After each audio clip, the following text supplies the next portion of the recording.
They thought a public slap would silence me.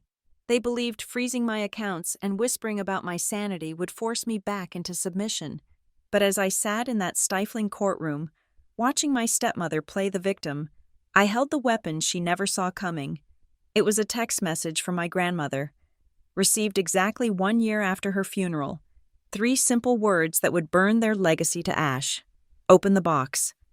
My name is Aubrey Calloway, and walking into courtroom 4 of the Silverford Superior Court felt less like entering a legal proceeding and more like stepping into a lion's den where the spectators had already placed their bets on my bones.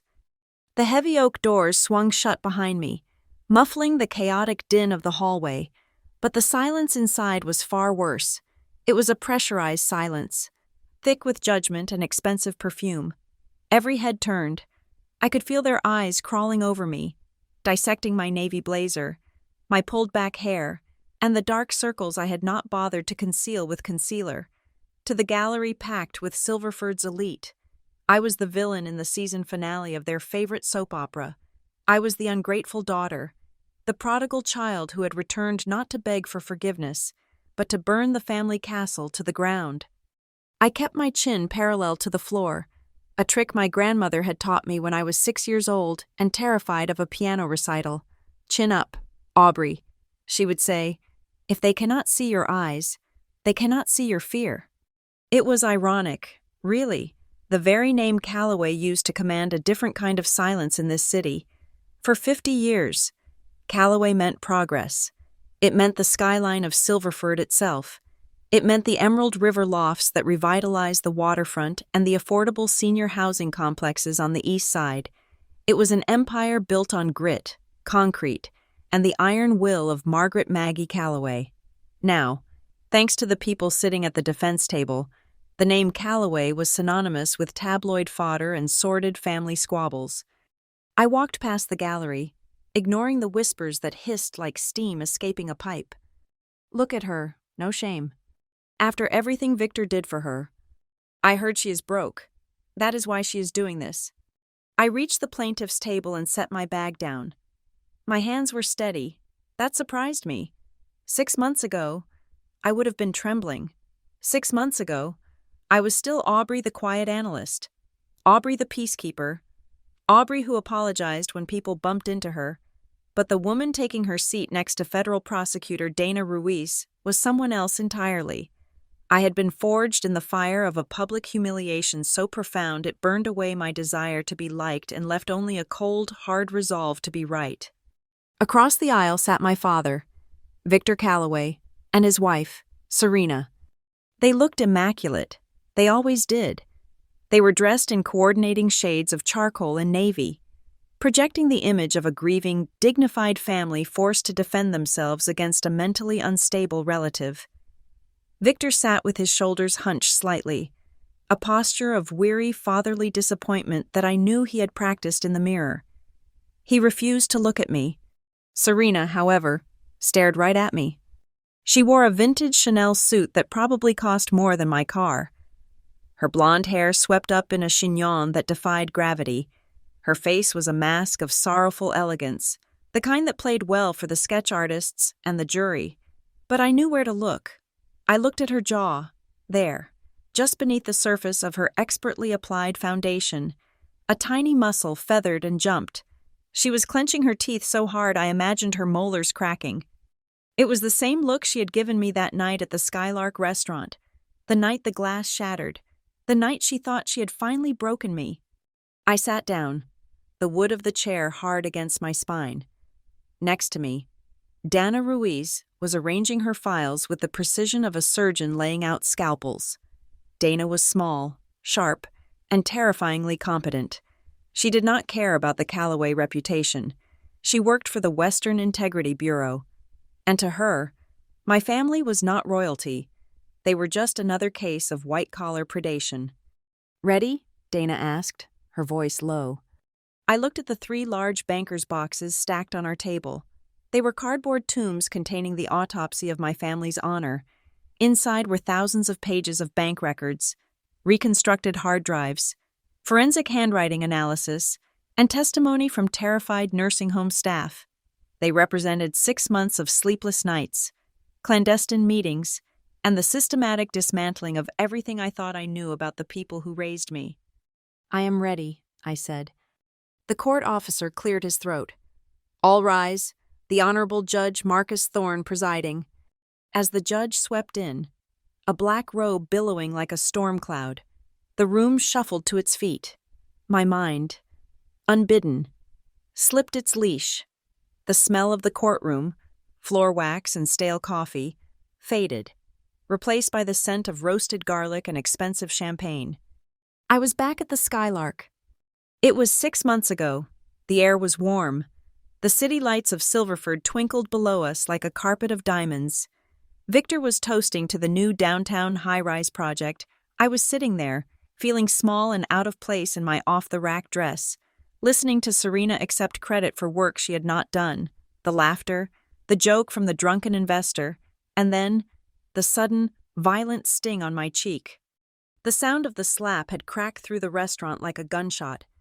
I remembered the silence that followed. Absolute. Suffocating. I remembered the heat rising in my face, the taste of copper in my mouth where my tooth had cut my cheek. I remembered seeing my father turn away, his silence a betrayal louder than any shout. But most of all, I remembered the vibration. In the clutch purse I was gripping with white-knuckled desperation. My phone had buzzed. One short, sharp pulse. It was 10 o'clock at night.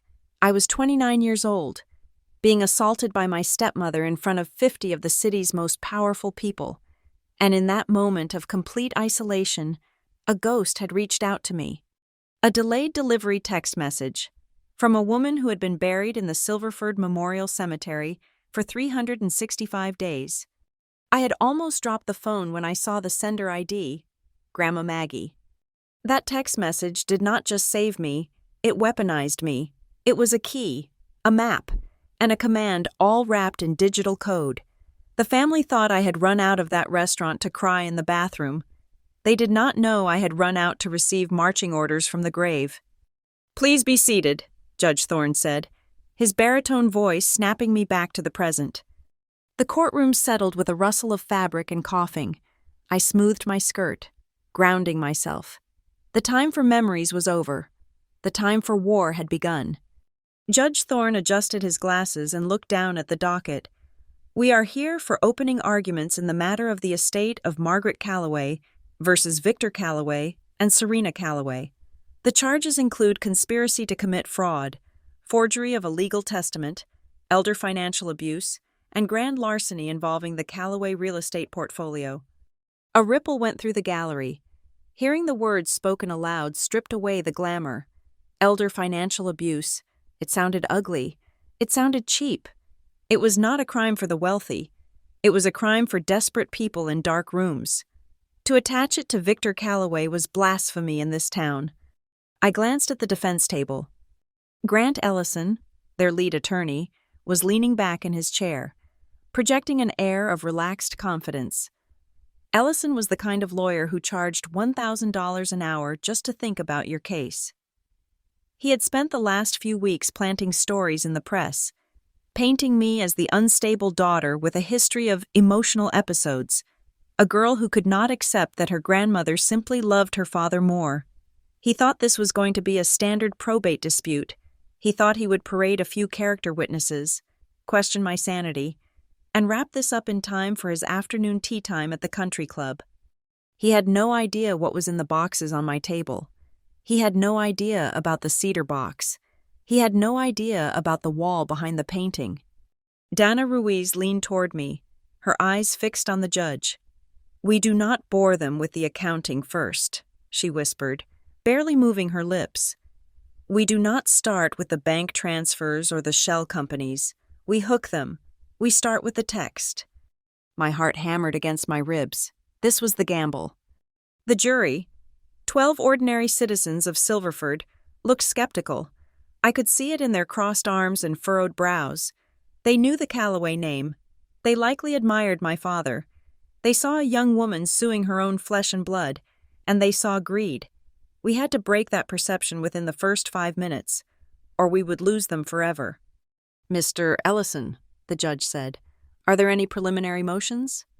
None, Your Honor, Ellison said smoothly, standing up just to show off his suit. The defense is eager to dismiss these baseless accusations and restore my client's good names. Ms. Ruiz? The judge asked. Dana stood up. She did not smooth her suit. She did not smile. She walked to the center of the room, commanding the space with a silence that rivaled the one my grandmother used to wield. Your Honor, ladies and gentlemen of the jury, Dana began, her voice clear and steady. This case is complex. It involves dozens of shell companies, hundreds of fraudulent documents, and millions of dollars in misappropriated assets. You will hear testimony from forensic accountants. You will see handwriting analysis, but the heart of this case is not about numbers. It is about a voice. Dana paused, letting the word hang in the air. Serena shifted in her seat. It was a small movement, a crossing of legs, but I saw it. The defense will tell you that Margaret Calloway was confused in her final days, Dana continued. They will tell you she willingly signed away her empire to the people who isolated her. They will tell you that the plaintiff, Ms. Aubrey Calloway, is acting out of spite. Dana walked back to our table and picked up a single piece of paper. It was not a legal brief. It was a printout of a screenshot, enlarged and mounted on foam board, currently facing away from the jury. But the truth is, Dana said, turning back to the jury, Margaret Calloway was not confused. She was terrified, and she was planning, on the night of October 15th, exactly 1 year after her death, and coincidentally, the same night the defendants publicly humiliated her granddaughter. Margaret Calloway spoke one last time. Dana gestured to the court clerk. Your Honor, the people request permission to display Plaintiff's Exhibit A. Objection, Ellison said, half rising from his chair, his confidence cracking just a fraction. Relevance? A text message from a deceased person is hearsay by definition. It is a scheduled digital communication authenticated by the service provider. Your Honor, Dana countered instantly. It goes to state of mind. It goes to the timeline of the conspiracy, and it serves as the inciting incident for the discovery of the true will. Judge Thorne looked at Ellison, then at Dana. He looked at me. I held his gaze, trying to channel every ounce of Maggie Calloway's steel into my spine. Overruled, the judge said. You may display the exhibit. The lights in the courtroom dimmed slightly as the projector hummed to life. A collective intake of breath swept through the room. The reporters stopped typing. The jury leaned forward as one organism. Even Victor turned his head, his eyes wide with a mixture of confusion and dawning horror. On the large white screen, a projection of my phone screen appeared. The date stamp was clear. The time was 10:12 at night. The sender's name was bold and unmistakable, Grandma Maggie. Below it was the message bubble. I watched Serena's face as the words appeared on the screen. The color drained from her cheeks so fast, she looked like a wax figure melting under heat. She knew those words, or perhaps she did not. Perhaps she had lived in fear of them for 2 years. The courtroom was dead silent. No one breathed. No one moved. They stared at the screen, reading the 3 words that had started a war. The 3 words that proved the dead were not always silent, and that the past was never truly buried. The text message hovered there, glowing in the dim light, a digital ghost pointing a finger directly at the defense table. It was time to open the box. 6 months before I walked into a courtroom ready to burn my inheritance to the ground. I walked into the Skylark restaurant feeling like an intruder in my own life. The Skylark was the kind of place where the air conditioning smelled like orchids, and the water was bottled in countries I could not afford to visit. It sat atop the tallest building in downtown Silverford, a glass crown looking down on the ant farm of the city below. My father, Victor Calloway, had rented out the entire South Terrace for a private celebration. I was 20 minutes late. I had come straight from my office at the Cobalt Meridian Institute, where I worked as a senior data analyst. It was a good job. It was a respectable job. It involved finding patterns in chaotic number sets, predicting market trends, and making sense of the senseless. But to my family, It was little more than a finger painting class I attended to pass the time. I stepped off the elevator, smoothing down the front of my navy blazer. It was practical, bought off the rack at a department store sale, and paired with trousers that were comfortable for sitting at a desk for 10 hours. As soon as I crossed the threshold onto the terrace, I felt the familiar prickle of inadequacy. The air was filled with the murmur of polite society and the clinking of crystal. Everyone else was dressed in silk, velvet, and tailored wool. The women wore cocktail dresses that shimmered under the ambient lighting. The men wore suits that cost more than my annual rent. I spotted them immediately. Victor and Serena were holding court near the center of the terrace, framed by the glittering skyline. Serena looked radiant. She was wearing a silver gown that clung to her like a second skin. Her blonde hair arranged in loose, artful waves. My father stood beside her, one hand possessively on the small of her back, looking every inch the patriarch of a thriving empire. They looked like royalty. They looked like they belonged on a magazine cover titled The Survivors. I took a breath, armored myself with a smile I did not feel, and approached. "Aubrey," Serena said, her voice carrying just enough projection to ensure the nearby guests stopped talking to listen. She did not move to hug me. She just tilted her head, scanning me from my sensible shoes to my messy bun. "You made it. We were beginning to think you had gotten lost in your spreadsheets again." "Hello? Serena? Dad?" I said, nodding to them. "Sorry I am late. The quarterly projections ran long, and I could not leave until the report was filed." "Quarterly projections," Serena repeated, testing the words as if they tasted sour. She turned to the woman standing next to her, the wife of a city councilman. "Aubrey works at that little research institute downtown. It is charming, really, so quaint compared to the volatility of real estate." "It is a think tank, Serena," I said, keeping my voice even. "We analyze economic disparities in urban development." "Of course," Serena smiled, a tight, pitying expression. "It is good you have something low stakes to keep you busy. Not everyone is cut out for the pressure of the Callaway legacy. Some people are just better suited for background work." Victor cleared his throat. He did not look at me. He looked at his watch. "You are here now. Grab a drink. Try not to look so dour. This is a celebration." I swallowed the retort burning in my throat and moved to the edge of the circle. A waiter passed by, and I took a glass of champagne, not because I wanted it, but because having something to do with my hands stopped me from clenching them into fists. The dinner was an exercise in endurance. I was seated at the far end of the main table, sandwiched between a deaf investor and a cousin I had not spoken to in 5 years. I watched from a distance as Victor stood up to give a toast. He tapped his spoon against his glass, the high, clear chime silencing the room. "I want to thank you all for coming," Victor boomed, his voice rich with false humility. "Tonight, we celebrate the closing of the Riverside deal, a project that, frankly, seemed impossible 2 years ago, but we persevered, and I have to give credit where credit is due." He turned to Serena, raising his glass. "To my wife, Serena. It was her vision, her relentless drive as our new strategic consultant, that saved this project from the brink. She saw potential where others saw ruin. She is the reason Callaway Urban Estates is standing taller than ever." Applause broke out, polite, enthusiastic applause. Serena beamed, squeezing Victor's hand, acting the part of the humble genius. I stared into my champagne. The Riverside project. I knew that project. I knew it intimately. 3 years ago, before my grandmother died, before I left the company, I had spent 4 months conducting the feasibility studies for Riverside. I had found the zoning loopholes. I had negotiated the preliminary environmental impact surveys. I had laid the groundwork that Serena was now standing on in her $1,000 heels.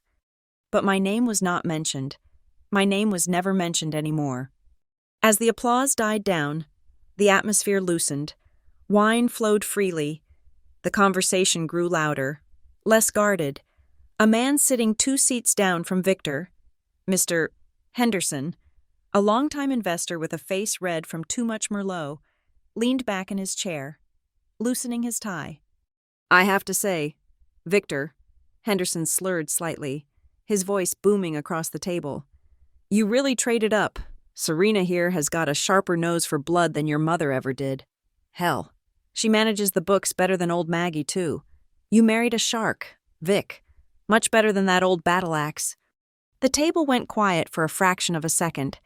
It was a crude compliment, meant to flatter Serena by burying the woman who had built the very chair he was sitting on. And I laughed. It was not a voluntary sound. It bubbled up from my chest, a short, sharp bark of genuine amusement. I was not laughing at my grandmother. I was laughing at the absurdity of it, the idea that Serena, a woman whose only real skill was social climbing and forgery, could be compared to Margaret Calloway, a woman who built a dynasty with nothing but grit and terrifying intelligence, was objectively hilarious. It was like comparing a golden retriever to a wolf. The sound of my laughter cut through the lull like a dropped plate. Serena whipped her head around. Her eyes locked onto mine. The warmth vanished from her face instantly, replaced by a cold, reptilian stillness. She did not see the irony. She did not see the drunk investor. She only saw her stepdaughter, the failure, laughing at her moment of glory. Is something funny, Aubrey? Serena asked. Her voice was soft, dangerous. No, I said, trying to stifle the smile that was still twitching at the corner of my mouth. Mr. Henderson's comparison, it was unexpected. You think it is a joke? Serena stood up. The movement was sudden enough that her chair scraped loudly against the stone floor. You think my contribution to this family is a joke? I did not say that, I said, putting my glass down. I just think Grandma Maggie might have had a different opinion on who the shark is. It was a mild pushback, a tiny spark of defiance, but for Serena, who had spent the last 2 years trying to erase Margaret Calloway's ghost from the hallways of our home, it was an act of war, She moved before I could react. One moment she was standing by her chair, and the next she was looming over me. I looked up, expecting a verbal dressing down, expecting the usual venomous whisper. Instead, her hand flashed through the air. Crack! The sound was shockingly loud. It was a wet, meaty slap that echoed off the glass walls of the terrace. My head snapped to the side. My cheek burned as if I had been branded with a hot iron. My elbow knocked into my wine glass, sending it toppling over. Red wine flooded across the white tablecloth, dripping onto my lap like a fresh wound. The silence that followed was absolute. 50 people froze. Forks stopped halfway to mouths. The wind seemed to stop blowing. I sat there, stunned, staring at the red stains spreading on my trousers. My face throbbed with a pulse of its own. I was 29 years old. I was a senior analyst. I paid my own taxes. And I had just been struck across the face in front of the city's elite by my father's wife. I slowly raised a hand to my cheek. My skin felt hot, tight. You ungrateful little brat, Serena hissed, her voice trembling with a rage she made no effort to hide. You sit there, drinking our wine, eating our food, judging us? You are nothing. You are only here because I tolerate you. You are a stain on this family. Aubrey, just like you were a disappointment to Maggie. I looked at my father. Victor was standing now. He looked at Serena. Then he looked at me. He saw the red mark blooming on my pale skin. He saw the tears of shock welling in my eyes. He saw the guests exchanging horrified, thrilled glances, their phones subtly tilting upwards to capture the drama. Serena, Victor said, but his voice lacked command. He reached out, not to check on me, but to gently take Serena's arm.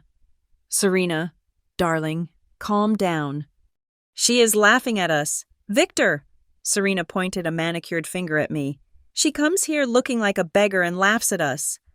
Victor turned to the room. He put on his best boardroom smile, though it was strained at the edges. My apologies. Everyone.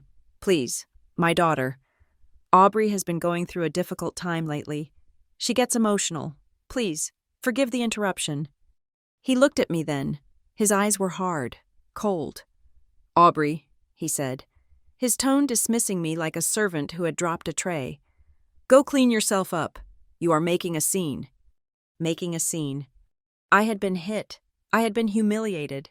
And I was the one making a scene. I stood up. My legs felt numb. I did not look at Serena. I did not look at the guests who were now averting their eyes. Pretending they were fascinated by their salads, I turned and walked away. I kept my back straight, focusing on the exit sign, forcing myself not to run. I pushed into the ladies' restroom and let the heavy door swing shut, cutting off the hum of the party. The bathroom was an oasis of marble and gold leaf. I gripped the edge of the sink, staring at my reflection in the expansive mirror. The handprint was already rising, a stark, angry red against my pale complexion. My eyes looked wild, wide and wet. I turned on the tap, splashing cold water on my face, trying to wash away the heat. The shame. How had it come to this? How had I let them reduce me to this trembling, silent child? My clutch purse, resting on the marble counter, buzzed. It was a short, aggressive vibration. I ignored it. I reached for a paper towel, dabbing at my face. It buzzed again and again, a persistent, demanding rhythm. I frowned. It was 10:12 at night. Who would be texting me now? I opened the purse and pulled out my phone. The screen lit up the dim bathroom. Notification. New message. Sender. Maggie Calloway. Delayed delivery. The air left my lungs. The world tilted on its axis. I stared at the name. It was impossible. We had buried her a year ago. I had stood by the grave. I had thrown the first handful of dirt. My thumb hovered over the screen, trembling. I unlocked the phone. The message opened. My dearest Aubrey, if you are reading this, it is 10:12 p.m. on October 15th. I set this message to send exactly 1 year after my funeral. I hoped you would never need it. I hoped Victor would step up. I hoped Serena would be satisfied with the allowance I left them. But I know people, and I know predators. If Serena has dared to lay a hand on you, and I know she will, eventually, when she feels safe enough, when she thinks you are beaten enough, then it means they have crossed the final line. It means they think they have won. Do not cry. Do not run. Go to the cedar box in my sewing room, the one under the pile of old quilts she thinks is trash. Use the key, the one I gave you when you were 19, the one with the thistle. You thought it was just a keepsake. It is not. Open the box. Aubrey, it is time to show them who really built this house. I read the message 3 times. My heart, which had been hammering with humiliation, slowed into a heavy rhythmic thud. The key. I closed my eyes and I could see it. It was on my keychain, a heavy brass thing with a small, intricate thistle flower carved into the bow. Grandma Maggie had given it to me on my 19th birthday, pressing it into my palm with a wink. Keep this close, she had said. For when you are ready to see the truth, I had always assumed it was symbolic, a metaphor for unlocking my potential, or some other grandmotherly wisdom. I had carried it every day for 10 years, a useless piece of metal jingling against my car remote. It was not a metaphor. I looked back at the mirror. The red handprint was still there on my cheek, but the eyes above it had changed. The fear was gone. The shock was gone. In their place was something cold and sharp. Serena thought she had slapped a victim. She did not realize she had just woken up the executioner. I put the phone back in my purse. I fixed my hair. I smoothed the water from my blazer. I did not try to cover the mark on my face. Let them see it. Let it be the flag of their cruelty. I walked back out onto the terrace. The party had resumed, though the energy was brittle. When I approached the table, conversation died down again. Victor looked up, relief washing over his face when he saw I was composed. He expected an apology. He expected me to take my seat, keep my head down, and play the role of the unstable daughter who needed their charity. I am sorry, I said softly, my voice trembling just enough to be convincing. I have been under a lot of stress. I should not have laughed. It was disrespectful. Serena smirked, taking a sip of her wine. She had won. In her mind, she had broken me to the saddle. We forgive you, Aubrey. Just try to have some class for the rest of the evening. I will, I said. I promise. I sat through the rest of the dinner. I ate the cold steak. I listened to the speeches. I let them ignore me. I let them think I was invisible. But under the table, my hand was inside my purse, fingers wrapped tight around the cold, jagged edge of the thistle key. That night, I drove home to my small apartment on the outskirts of the city. I did not turn on the lights. I sat on the edge of my bed, staring at the ceiling, the key in my hand. The conflict tore at me. Victor was my father. He was weak, yes, and he had let Serena take the reins. But he was still my father. If I opened that box, if I followed Maggie's ghost down this rabbit hole, I knew there would be no turning back. I would not just be fighting Serena. I would be declaring war on my own blood. I touched my cheek. It still throbbed. I remembered the way Victor had looked at the guests, apologizing for me, apologizing for my pain. He had made his choice. He chose the image. He chose the wife who slapped his child in public. I squeezed the key until the metal bit into my palm. "Okay, Grandma," I whispered into the dark. "Let's see what you hid." The gravel crunching under my tires sounded like gunfire in the quiet morning air. I pulled my 10-year-old sedan up the long, winding driveway of the Callaway estate, my heart hammering a frantic rhythm against my ribs. The house, a sprawling Victorian mansion that had once been painted a cheerful, welcoming yellow, was now a stark, imposing slate gray. Serena's touch. She had stripped the color from the walls just as she had stripped the joy from the rooms inside. I checked the passenger seat. A manila folder sat there, thick with tax documents I had printed out from the public records database. It was a flimsy excuse. Victor usually had his accountants handle this, but I had texted him earlier saying I found a discrepancy in his personal property tax filings that could save him $5,000. Greed was the only language my father spoke fluently these days, and as I predicted, he had texted back immediately. "Drop it off on the desk in the study. I am at the club." Perfect. I parked the car and stepped out. The air smelled of rain and pine needles, a scent that used to make me feel safe. Now, it just smelled like cold indifference. I let myself in with my old key, praying Serena had not changed the locks yet. The tumbler clicked. I breathed a sigh of relief that was shaky at the edges. The foyer was silent. The house felt empty, but with a staff of 3, it never truly was.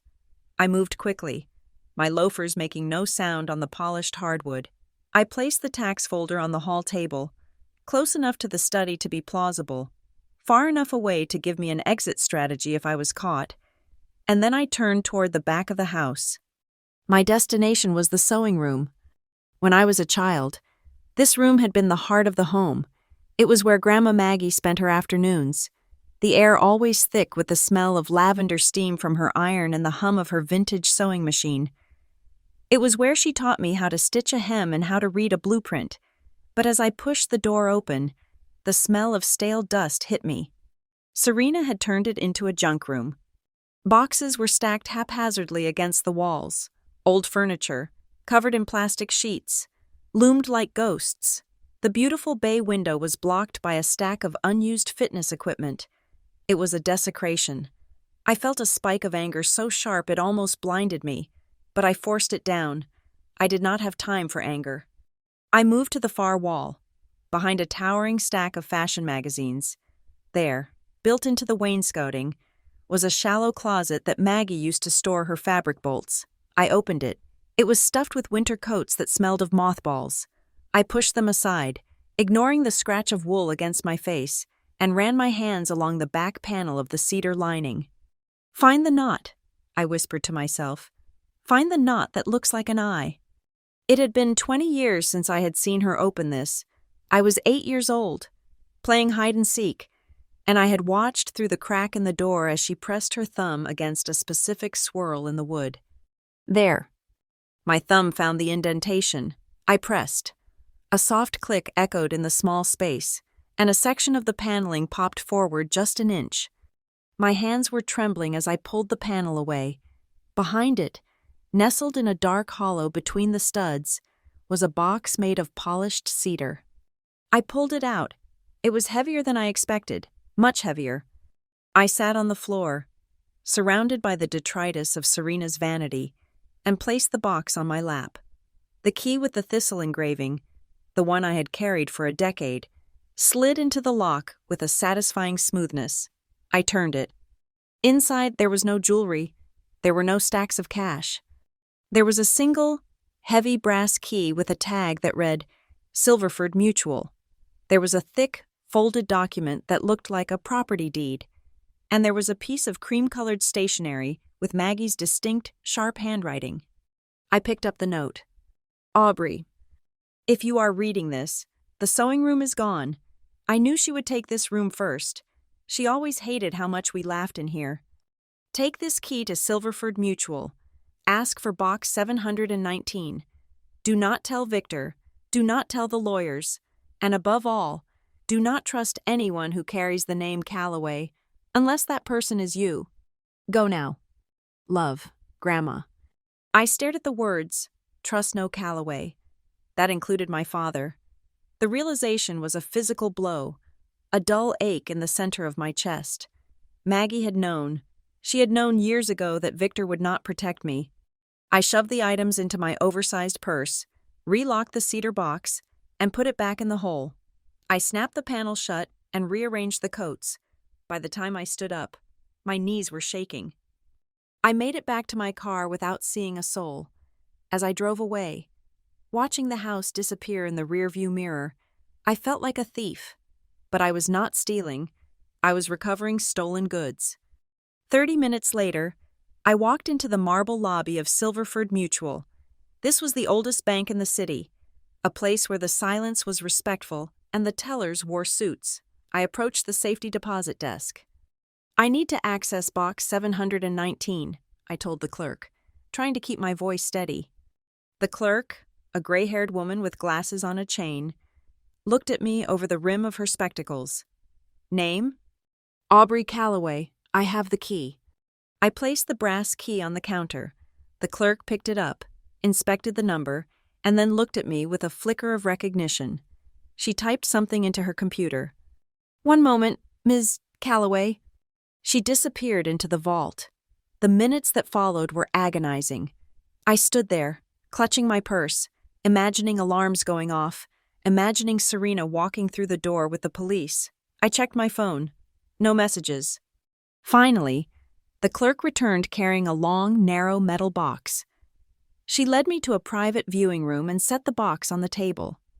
Take as much time as you need, she said, closing the door behind her. I was alone. I unlocked the lid of box 719. Inside, there were 3 things: a blue legal folder, a silver USB drive with a piece of masking tape that read, "In case Serena wins," and a thick white envelope sealed with red wax, addressed to Aubrey. Open alone. I opened the blue folder first. It was a last will and testament, but it was handwritten. I scanned the pages, my eyes widening with every paragraph. It was dated 4 years ago. That was 2 years before her stroke, 2 years before Serena took over her care. I, Margaret Ellen Calloway, being of sound mind and body, hereby revoke all prior wills and codicils. I skipped to the distribution of assets. To my son, Victor Calloway, I leave the sum of $500,000, with the hope that he finds his own way. To my granddaughter, Aubrey Calloway, I leave the remainder of my estate, including all real property, the Calloway Urban Estates Holding Company, and all personal effects. Furthermore, I stipulate that Serena Calloway is to have no role, advisory or otherwise, in the management of these assets.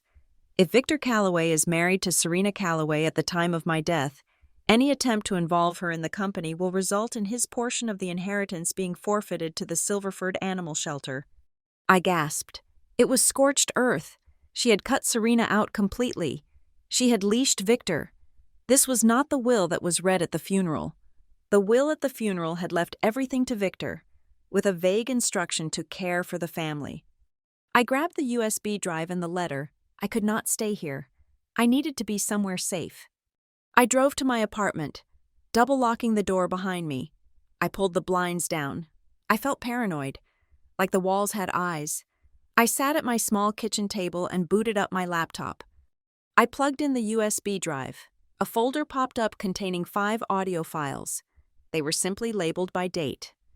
I clicked on the first one. Static crackled through my laptop speakers. Then, a voice. Testing. Is this thing on? Okay. It was Maggie. Her voice was strong, clear. The voice I remembered before the sickness took her. It is March 3rd. I am recording this because I do not like the way things are changing in this house. Serena has been aggressive. She is pushing Victor to sell the lake properties. She keeps asking about my estate planning. She brings me tea that tastes bitter, and when I refuse it, she gets angry. I click the next file, dated 6 months later. Howard came by today. Howard Blanchard. Good man. He has been my lawyer for 30 years. But Victor would not let him in. Victor told him I was too tired to see anyone. I was not tired. I was sitting in the kitchen waiting for him. I heard Victor shouting in the foyer.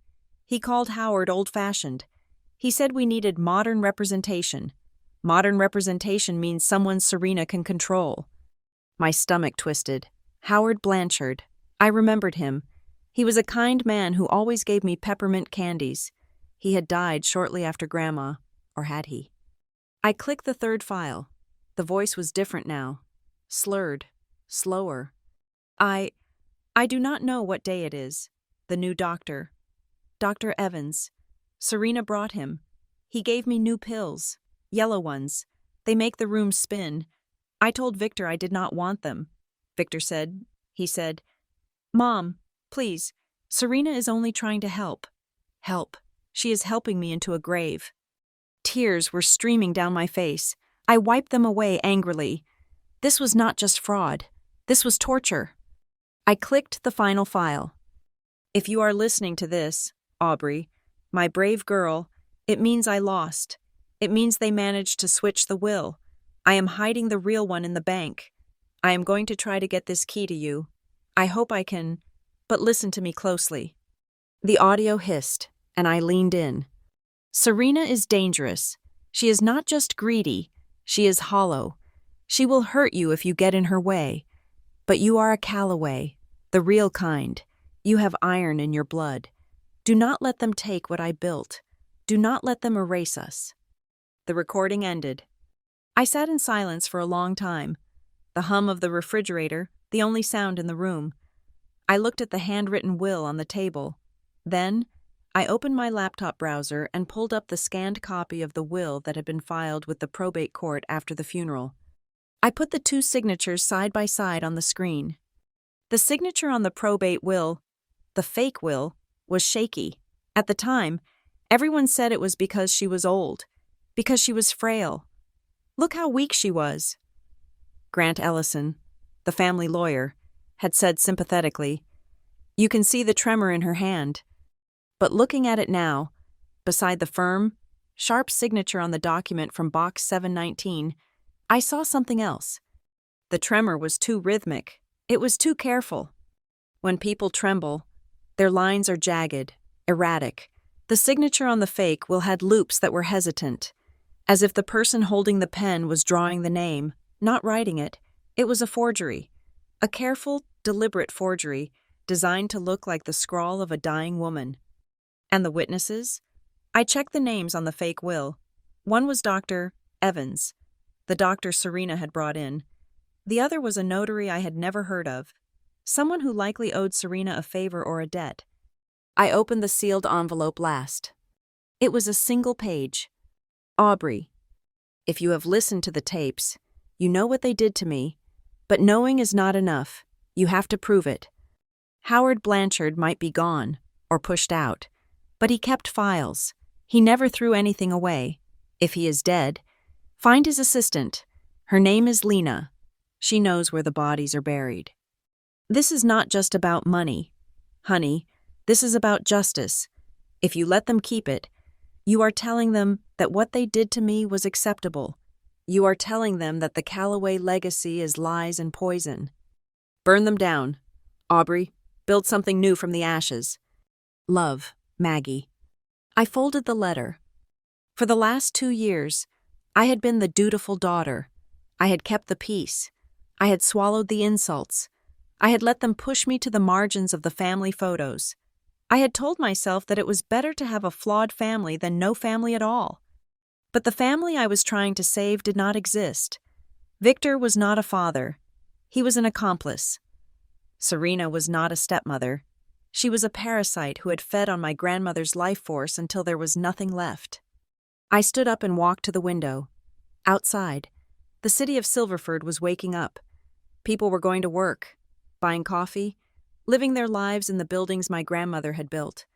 I was done being sad. I went back to the table. I picked up my phone and took high-resolution photos of every page of the handwritten will. I uploaded the audio files to an encrypted cloud server. I emailed copies to a secure account I had created years ago for a project. I made 3 physical copies of the documents and hid them in different places. One in my freezer, taped inside a bag of frozen peas, one behind the backboard of my bed, and one in the lining of my winter coat. Then, I sat down at my computer and opened a new document. I typed a header. Timeline of events, estate of Margaret Calloway. I started typing. I listed the dates from the audio recordings. I listed the date of the doctor's appointment. I listed the date on the fake will.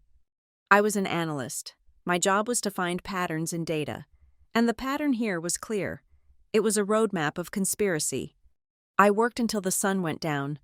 My eyes burned, but my mind was sharper than it had ever been. I was not just Aubrey the analyst anymore. I was the granddaughter of Margaret Calloway, and I was about to start a war. My phone buzzed. It was a text from Victor. "Did you drop off the tax forms? I do not see them." He had not even looked. He just assumed I had failed. I typed back, "Check the hall table, under the vase." I hit send. Enjoy the peace while it lasts. Dad, I thought, because I am coming for everything. 3 days after finding the cedar box, I walked into the glass and steel headquarters of Calloway Urban Estates with a folder tucked under my arm and a naive, foolish hope fluttering in my chest. I had convinced myself that my father was a victim. I told myself that Serena had blinded him, that he was grieving, that if I just showed him the proof, the handwriting, the clear, lucid instructions from his mother, he would wake up. I thought I could snap him out of the trance Serena had woven around him. I was entering the lion's den, carrying a raw steak, expecting the lions to discuss vegetarianism. The receptionist, a new hire who looked barely 22, eyed my ID badge with suspicion before buzzing me through. The hallways were sleek, modern, and utterly devoid of the warmth Maggie had cultivated. The vintage photographs of Silverford's development were gone, replaced by abstract art that looked like violent splashes of gray and black paint. Victor's office was on the top floor. His assistant, a woman named Beatrice, who had known me since I was in braces, refused to meet my eyes. "He has 20 minutes. Aubrey," she said, typing furiously. "He has a lunch meeting with the zoning board at noon." "Thank you, Beatrice," I said softy. I pushed open the heavy double doors. Victor was standing by the floor-to-ceiling window, looking out over the city. He turned as I entered, checking his watch immediately. "Aubrey," he said, his tone clipped. "I thought we agreed you would leave the tax documents at the house. I am very busy today. The Riverside expansion is demanding all my attention." "This is not about taxes, Dad," I said. I did not sit down. I stood on the opposite side of his massive mahogany desk, using it as a barricade. "And it is not about Riverside." "If this is about the dinner," he sighed, pinching the bridge of his nose, "Serena is willing to move past it if you are. We just need you to be less volatile." "I am not volatile," I said, my voice steady. "I am informed." I opened the folder and slid the photocopy of the handwritten will across the polished wood. It stopped right in front of him. "I found this," I said. "It is dated 4 years ago, 2 years before she got sick, 2 years before the will you read at the funeral." Victor looked down. He did not pick it up. He stared at the handwriting, his mother's distinct, sharp script, and for a second, just a second, his face went the color of old ash. His eyes widened, and his mouth opened slightly. It was a crack in the armor. Then, he blinked, and the wall slammed back up. He laughed. It was a dry, dismissive sound. "Oh, Aubrey, this is nothing. Mom was always scribbling drafts. She had a dozen ideas a week. This is just a scrap of paper she forgot to throw away." "It is witnessed," I said. "It is signed, and it is lucid. Dad, she leaves everything to me. She specifically excludes Serena. Why does the will you filed in probate look so different? Why does her signature look like she was having a seizure when she signed it?" Victor's face hardened. "Watch your tone. Your grandmother changed her mind. It happens. People get older. They reassess their priorities. She realized that that you were not ready for the burden of the company. You left, remember? You walked away to do your little data spreadsheets. You abandoned the legacy." "I did not abandon it," I countered, my hands gripping the edge of the desk. "I was pushed out by Serena." "You are rewriting history," Victor said, shaking his head with exaggerated pity. "You are grieving, and you are looking for someone to blame, but bringing me old scratch paper is not going to change the facts. Show me the files, then." I challenged him. "Show me the legal correspondence leading up to the new will. Show me the emails with Howard Blanchard. If it was all above board, let me see the paper trail." Victor stiffened. "That is confidential company business. You are not an employee here, Aubrey. You are barely a family member right now, with the way you are acting." "Hello, darling." The voice came from the doorway behind me. I did not have to turn around to know that Serena had entered. The temperature in the room seemed to drop 10 degrees. She walked past me, a cloud of expensive floral perfume trailing in her wake. She was wearing a cream-colored power suit that made her look like a shark in sheep's clothing. She went straight to Victor, placing a hand on his shoulder, looking at the document on the desk. "What is this?" she asked, though I knew she recognized it. I saw the flicker of recognition in her eyes, the same way a criminal recognizes the weapon they thought they had disposed of. "Aubrey is having another episode," Victor said, covering Serena's hand with his own. "She found some old notes of Mom's and thinks it is a conspiracy." Serena turned to me. Her face settled into a mask of deep, patronizing concern. It was the expression one wears when talking to a toddler who has dropped their ice cream. "Oh, Aubrey," she cooed. "Honey, are you still seeing Dr. Evans? I know he prescribed you something for anxiety after the funeral. Have you been taking it?" "I was never on medication," I said, feeling the blood rise in my cheeks. "And Dr.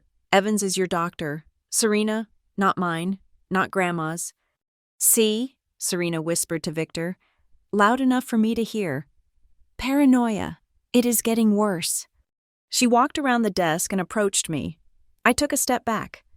"We know you are struggling," Serena said, her voice dropping to a theatrical whisper. "Maggie knew it too. That is why she changed the will.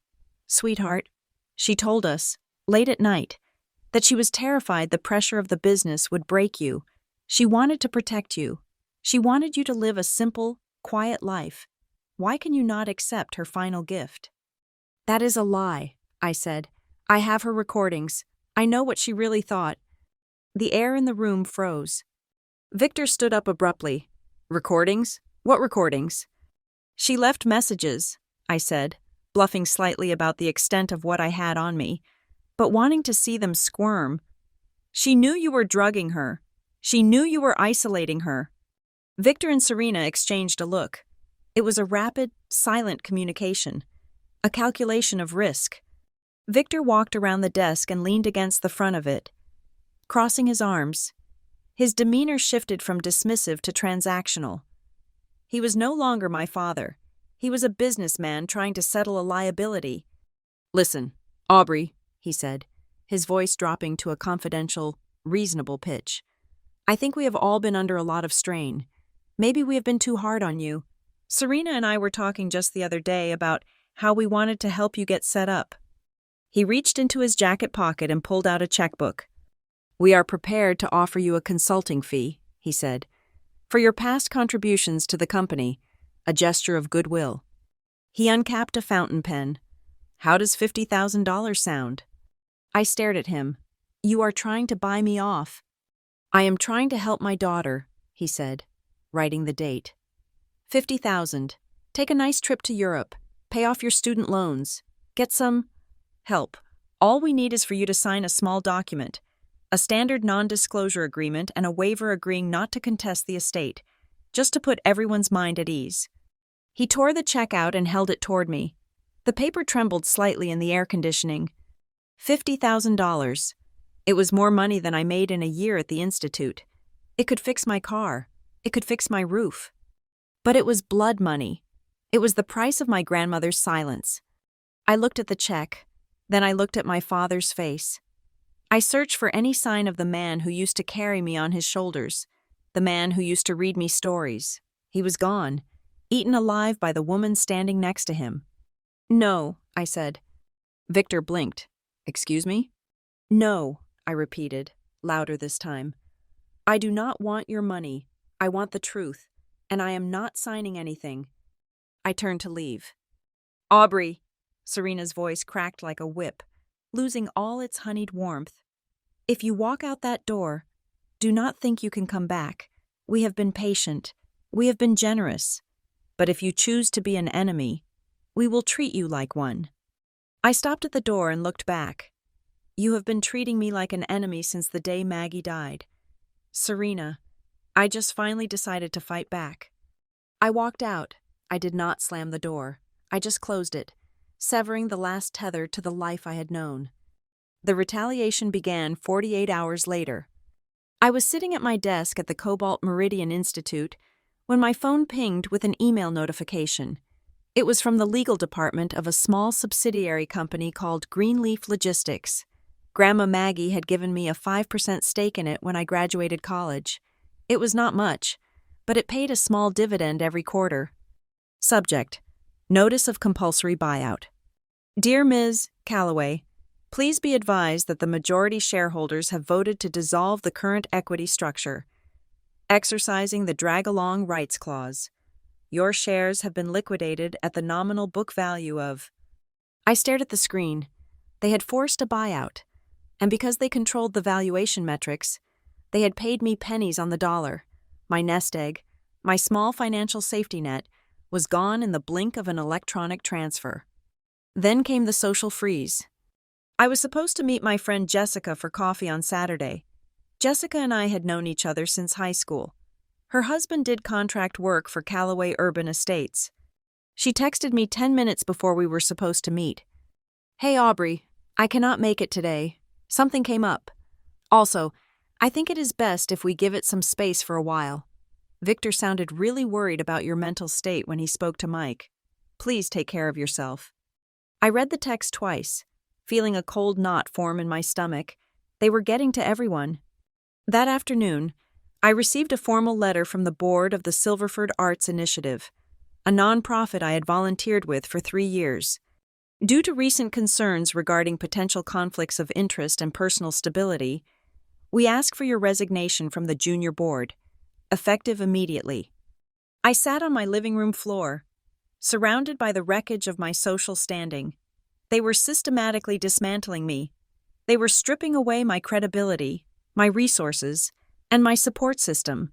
They wanted me isolated. They wanted me broken. They wanted me to crawl back and beg for that $50,000. But they had made a critical error. They forgot what I did for a living. They thought of me as Aubrey the disappointment, Aubrey the emotional wreck. They forgot that I was Aubrey the senior data analyst. They forgot that for 3 years, I had access to the back-end servers of Callaway Urban Estates, and while they had revoked my active credentials the day I left, they had been sloppy. I knew Victor. He hated changing passwords.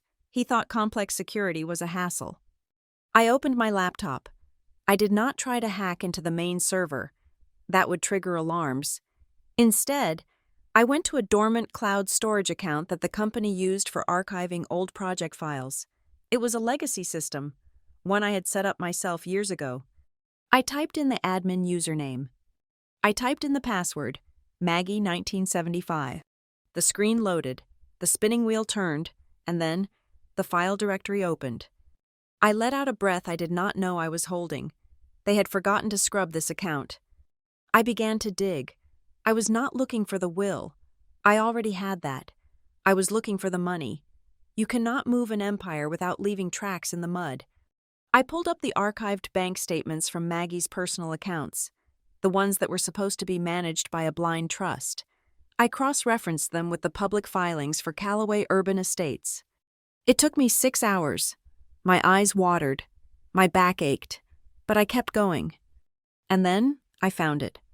It was a series of transfers, small at first, then growing bolder. $10,000, $15,000, $20,000, all transferred from Maggie's private liquidity account, money that was meant for her medical care, into a holding company I did not recognize. Blue Heron LLC. I searched the state registry for Blue Heron LLC. The registered agent was a lawyer in the Cayman Islands, but the mailing address for the operating manager? It was a P.O. box in Silverford, the same P.O. box that Serena used for her consulting business before she married my father. I sat back, my heart racing. This was it. This was the smoking gun. These transfers happened while Maggie was alive, while she was supposedly incapacitated. Serena had been siphoning money out of Maggie's accounts, right under Victor's nose, or perhaps with his blessing, and funneling it into her own private escape hatch. I took screenshots. I downloaded the PDFs. I saved everything to 3 different hard drives. I encrypted the files. I uploaded a copy to a server in Switzerland.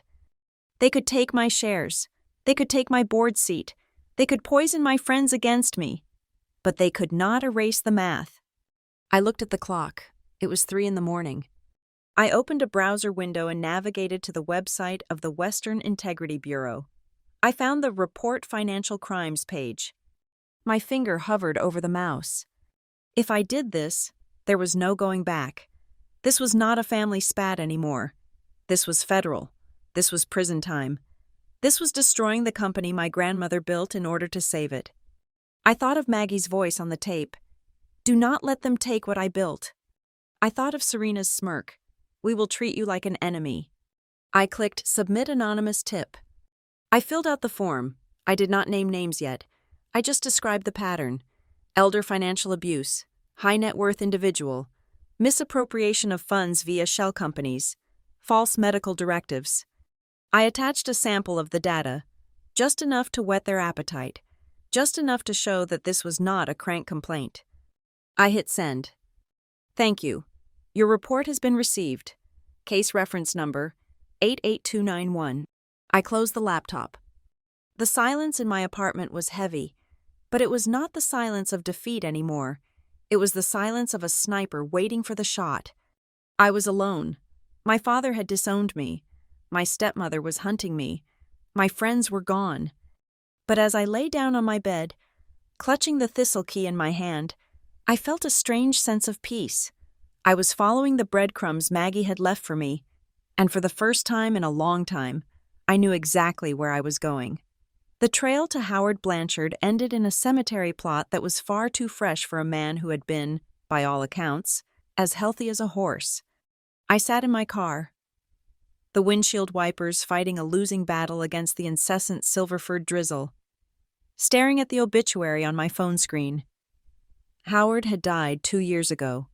The cause of death was listed simply as a cardiac event. Passed away suddenly, the text read.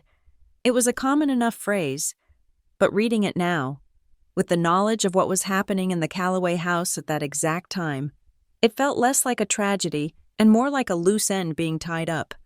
Howard had been my grandmother's attorney for 40 years.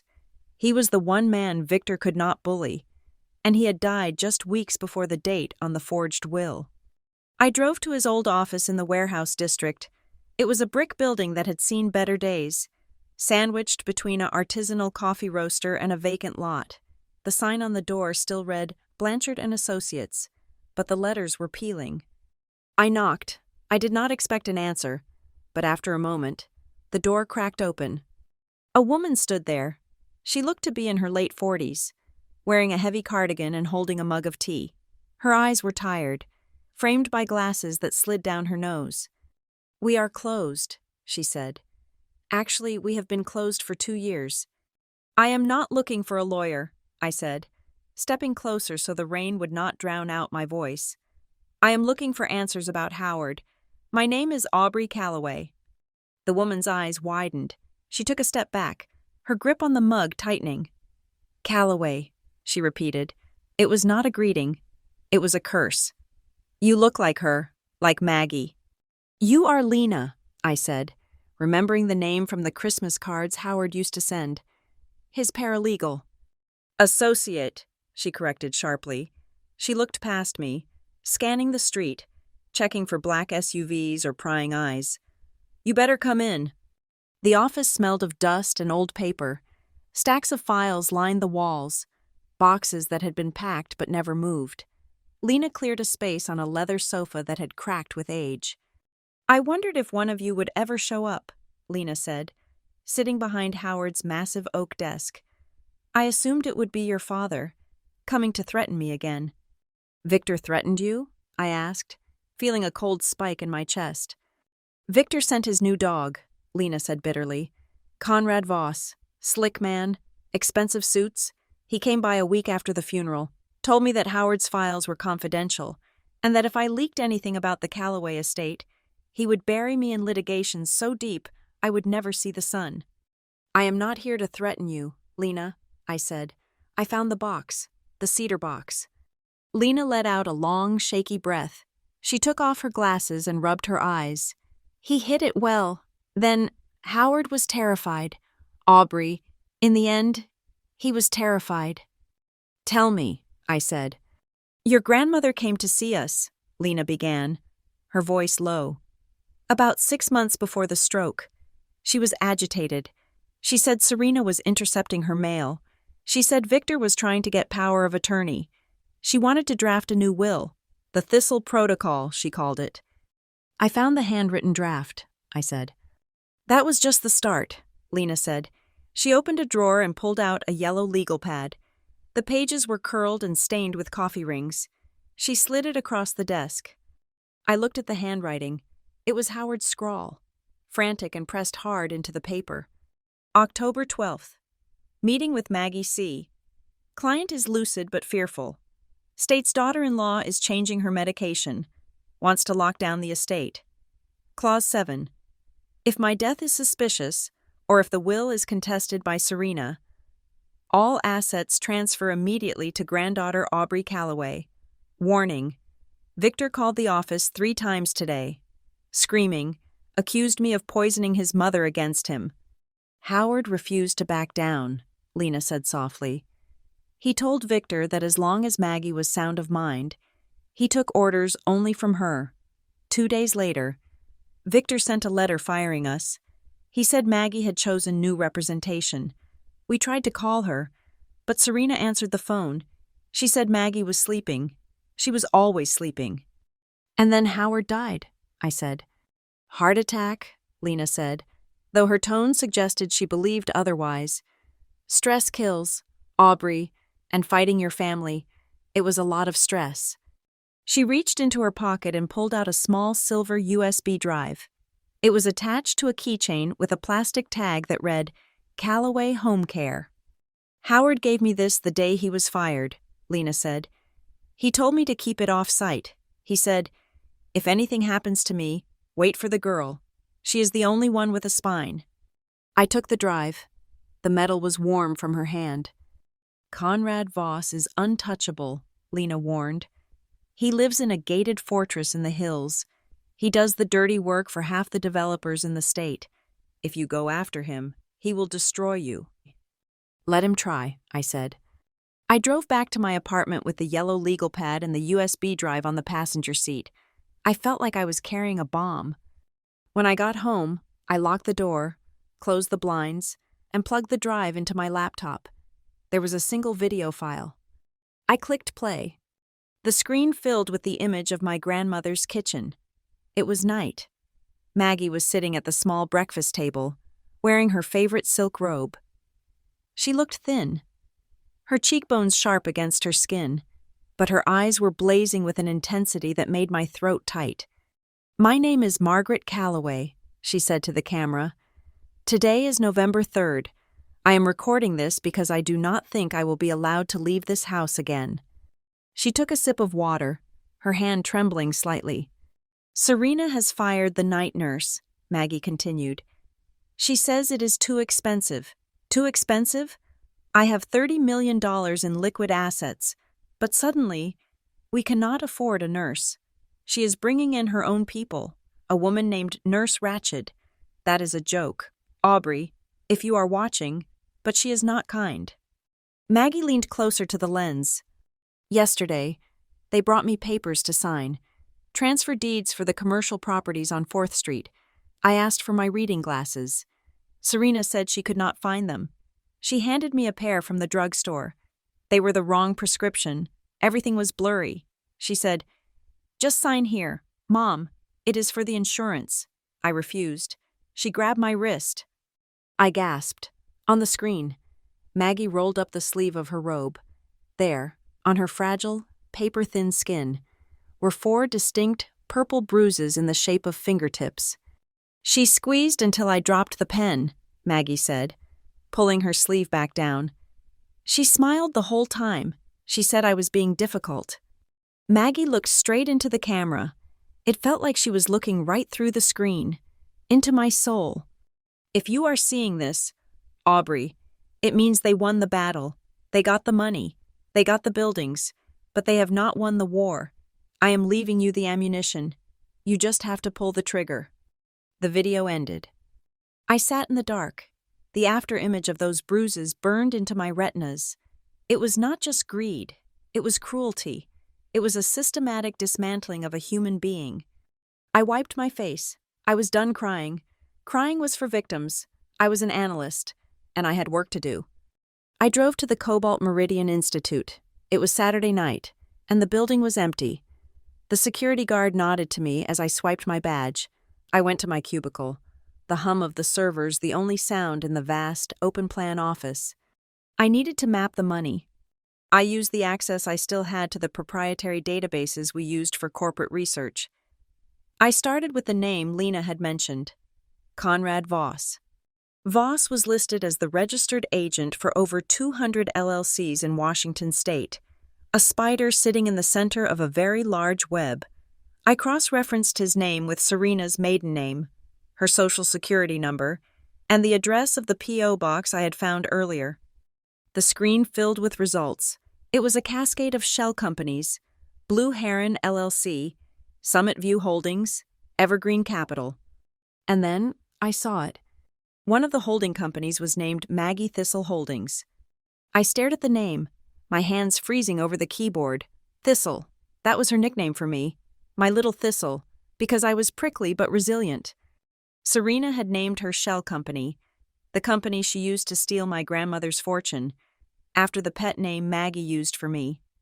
It was a level of psychological mockery that made my stomach turn. She was laughing at us. She was using our love as a label for her larceny. I clicked on Maggie Thistle Holdings. I pulled up its asset list. It owned 3 apartment complexes on the east side of Silverford, low-income senior housing, buildings that Maggie had built specifically to provide affordable homes for the elderly.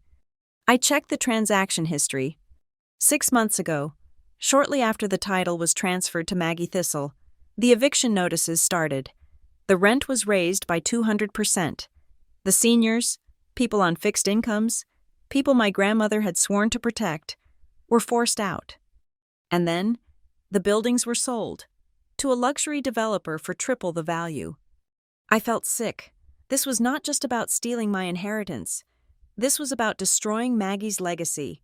Serena and Victor were taking the safety net Maggie had built for the vulnerable and turning it into a cash machine for themselves. I printed everything: the corporate structures, the eviction records, the transfer deed signed by Victor Calloway and notarized by Conrad Voss. I had the motive, I had the method, and I had the victims. My phone pinged. It was an email notification on my secure account. Sender: Dana Ruiz. Western Integrity Bureau. Subject: regarding case reference 88291. Ms. Anonymous. I reviewed the sample data you submitted. The pattern of elder financial abuse you described aligns with an ongoing investigation we have been struggling to substantiate. The shell company structure is sophisticated, but the timeline of the medical decline is the key. If you have access to the primary source documents, or if you know the identity of the high net worth individual in question, we need to talk. I can offer protection. Meet me tomorrow, 8 a.m., Federal Building, room 404. I leaned back in my chair. This was the point of no return. Once I walked into that room, once I said the name Calloway to a federal prosecutor, I would be nuking my life. Victor would be arrested. Serena would be arrested. The company would likely collapse. The name Calloway would be dragged through the mud for years. I thought of the bruises on Maggie's arm. I thought of the seniors evicted from their homes. I thought of the text message. Open the box. I was not destroying the family. The family was already dead. I was just calling the coroner. I typed a reply. I will be there. The next morning, the sun finally broke through the gray clouds over Silverford. I walked toward the Federal Building. It was a brutalist concrete block, ugly and imposing, but to me, it looked like a sanctuary. I wore my navy blazer. I carried my leather bag heavy with hard drives and photocopies. I did not look like a Calloway heiress. I looked like a woman who had nothing left to lose. I passed through the metal detector. The guard checked my ID. Purpose of visit? He asked. I am here to see Dana Ruiz, I said, my voice steady and clear. I have evidence regarding a federal crime. Go on up, he said. I stepped into the elevator and pressed the button for the 4th floor. As the doors slid shut, catching my reflection in the brushed steel, I touched the thistle key in my pocket. Okay, Grandma, I whispered. Let's go to war. The elevator rose, taking me away from the ground floor, away from the silence, and up toward the truth. Room 404 of the Western Integrity Bureau was windowless, painted a color that could only be described as bureaucratic beige, and smelled faintly of floor wax and stale coffee. It was the most beautiful room I had ever seen. I sat at a metal table, my hands clasped tightly in my lap to stop them from shaking. Across from me sat Dana Ruiz. She was younger than I expected, perhaps in her mid-30s, with sharp eyes that missed nothing and a stillness that commanded respect. She did not look at her watch. She did not check her phone. For the last 2 hours, she had done nothing but listen. On the table between us lay the autopsy of the Calloway family honor. I had laid it all out. The handwritten will from the cedar box, the terrifying video of my grandmother describing her own abuse, the flowcharts I had constructed showing the siphoning of funds into shell companies like Maggie Thistle Holdings, the eviction notices for the seniors, the comparison of the signatures. Dana finished reading the transcript of Maggie's video log. She closed the folder slowly and looked at me. You know, Dana said, her voice low and measured, we have had complaints about Calloway Urban Estates before, 3 separate times in the last 5 years.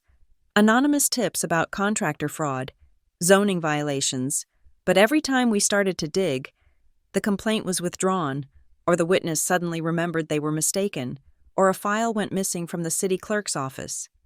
They have friends in high places, I said. My father plays golf with half the judges in the county. This is different, Dana said, tapping her finger on the hard drive I had given her. This is not zoning. This is conspiracy. This is elder abuse. This is fraud on a massive scale. She leaned forward, her expression hardening. I need you to understand what happens next. Aubrey, if we open this file officially, there is no turning back. This stops being a civil dispute about inheritance. We are looking at criminal charges. We are looking at prison time for Victor and Serena. You will be the star witness against your own father. There will be no Sunday dinners after this. There will be no reconciliation.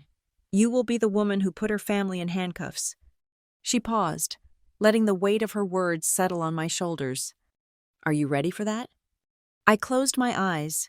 In the darkness behind my eyelids, I saw the scene at the Skylark restaurant. I felt the sting of Serena's hand on my cheek. I heard the laughter of the crowd. But more than that, I saw the bruises on my grandmother's arm in that video. I saw the fear in her eyes, a fear caused by the son she had raised and the woman he had married. They had already destroyed the family. They had killed the spirit of it long before they killed the matriarch. I opened my eyes. My grandmother died thinking she was alone, I said, my voice steady. She died thinking she had failed. I am not doing this for the money, Dana. I am doing this so she can finally rest. Burn it down. Dana nodded. A small, grim smile touched her lips. Okay, she said. Let's go to work. The investigation began in the shadows. Dana moved with surgical precision. She did not announce a raid. Instead, she issued quiet subpoenas to the banks involved in the Blue Heron LLC transfers. She requested the medical records from the private agency Serena had hired, citing a routine audit to avoid raising alarms. But in a town like Silverford, secrets have a way of leaking, especially when money is involved. 3 days after my meeting with Dana, I came home to find my apartment door unlocked. I froze in the hallway, my hand gripping my keys. I knew I had locked it. I always locked it. I pushed the door open with my foot, my heart hammering against my ribs. The apartment had been tossed. It was not a robbery. My television was still there. My jewelry box was overturned, but the gold necklace my mother left me was untouched. This was a search. The cushions of my sofa were slashed open, stuffing bleeding out onto the floor. My bookshelves were swept clean, hundreds of books lying spine-broken on the carpet. My desk drawers were pulled out and dumped. And my old college laptop, the one I kept as a backup, was sitting in the center of the living room floor, smashed into pieces. The screen was shattered, the keyboard bent in half as if someone had taken a hammer to it. They were looking for the evidence. They were looking for the drives. I stepped over the wreckage, my boots crunching on broken plastic. On the coffee table, weighted down by a heavy glass ashtray, was a single sheet of printer paper. The message was typed in bold, sans serif font. Family business stays in the family. I stared at the paper. I should have been terrified. A normal person would be terrified. But as I looked at the violation of my sanctuary, the fear turned into a cold, hard knot of rage. They thought this would scare me? They thought destroying a decoy laptop would stop me? They had no idea who they were dealing with. I did not call the police. The local police likely played poker with Victor. Instead, I called a locksmith. I had deadbolts installed that required a keypad and a physical key. I installed hidden cameras in the vents and the smoke detectors, linking the feed directly to a cloud server. I bought a fireproof safe and bolted it to the concrete floor of my closet. Though I kept nothing of value in it, it was just another decoy. I sent encrypted copies of every file I had to Dana and to Lena Hart. I set up a dead man's switch on my server. If I did not log in every 48 hours, the entire cache of evidence would automatically be emailed to the New York Times, the Washington Post, and the Department of Justice. I was done playing the victim. I was turning my life into a fortress. 2 days later, my phone rang. The caller ID showed Victor Calloway. I stared at it for a long moment before answering. "Hello, Dad," I said. "Aubrey." His voice was warm. Too warm. It sounded like the voice he used when he was trying to close a deal with a hesitant client. "We heard about the break-in at your apartment. Terrible business. Silverford is not as safe as it used to be." He knew. Of course he knew. "I am fine," I said. "Nothing important was taken." Good, he said. There was a pause. "Listen, Serena and I have been thinking. We have been too distant. All this legal nonsense, the stress, it has driven a wedge between us. We want to fix it. We want you to come up to Cedar Crest Lodge this weekend. Just the three of us. No lawyers, no hostility, just family. Cedar Crest Lodge, the family's mountain retreat, tucked away in the dense forests of the Cascades, 20 miles from the nearest town. It was beautiful. It was isolated. And right now, it sounded like the perfect place for an accident." "I do not know, Dad," I said. Please, Aubrey, Victor said, and for a second, I heard a tremor of genuine desperation in his voice. I am your father. I do not want to fight anymore. Just come for dinner. If you still hate us afterwards, fine, but give us one chance to explain. I muted the phone and looked at the wall. Dana had told me to avoid contact, but if I wanted to nail them, really nail them, I needed more than paper. I needed a confession. I unmuted the phone. Okay, I will be there on Saturday. I called Dana immediately. Do not go, she said instantly. It is dangerous. Aubrey, you are walking into a trap. I know it is a trap, I said, but it is also an opportunity. They are scared. Dana, that break-in was an act of desperation. If I go there, if I push the right buttons, they might slip up. I can get them on tape. Dana was silent for a moment. If you do this, you do not go alone. I will have a team stationed on the access road, 2 miles out. We cannot come closer without a warrant, but we will be there. And you wire yourself, full audio. If the signal cuts out, we come in. Agreed, I said. Saturday evening was overcast, the sky a bruising purple as I drove up the winding mountain road. The trees pressed in close on either side, dark sentinels, watching my ascent. Cedar Crest Lodge loomed out of the mist, a massive structure of timber and stone. Smoke curled lazily from the chimney. It looked like a postcard. It felt like a prison.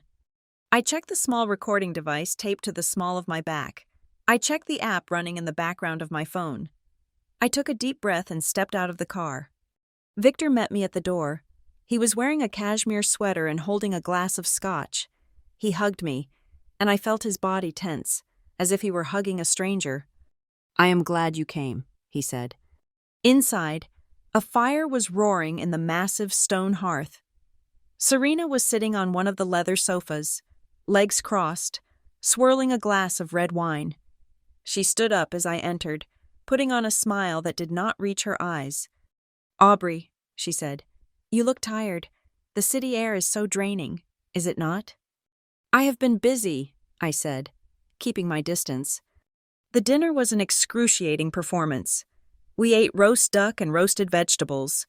The clinking of silverware the only punctuation to the stilted conversation. Victor talked about the weather. Serena talked about a charity gala she was planning. No one mentioned the will. No one mentioned the break-in. It was only when we moved to the sitting room for coffee that the mask slipped. Victor placed a thick leather folder on the coffee table. He pushed it toward me.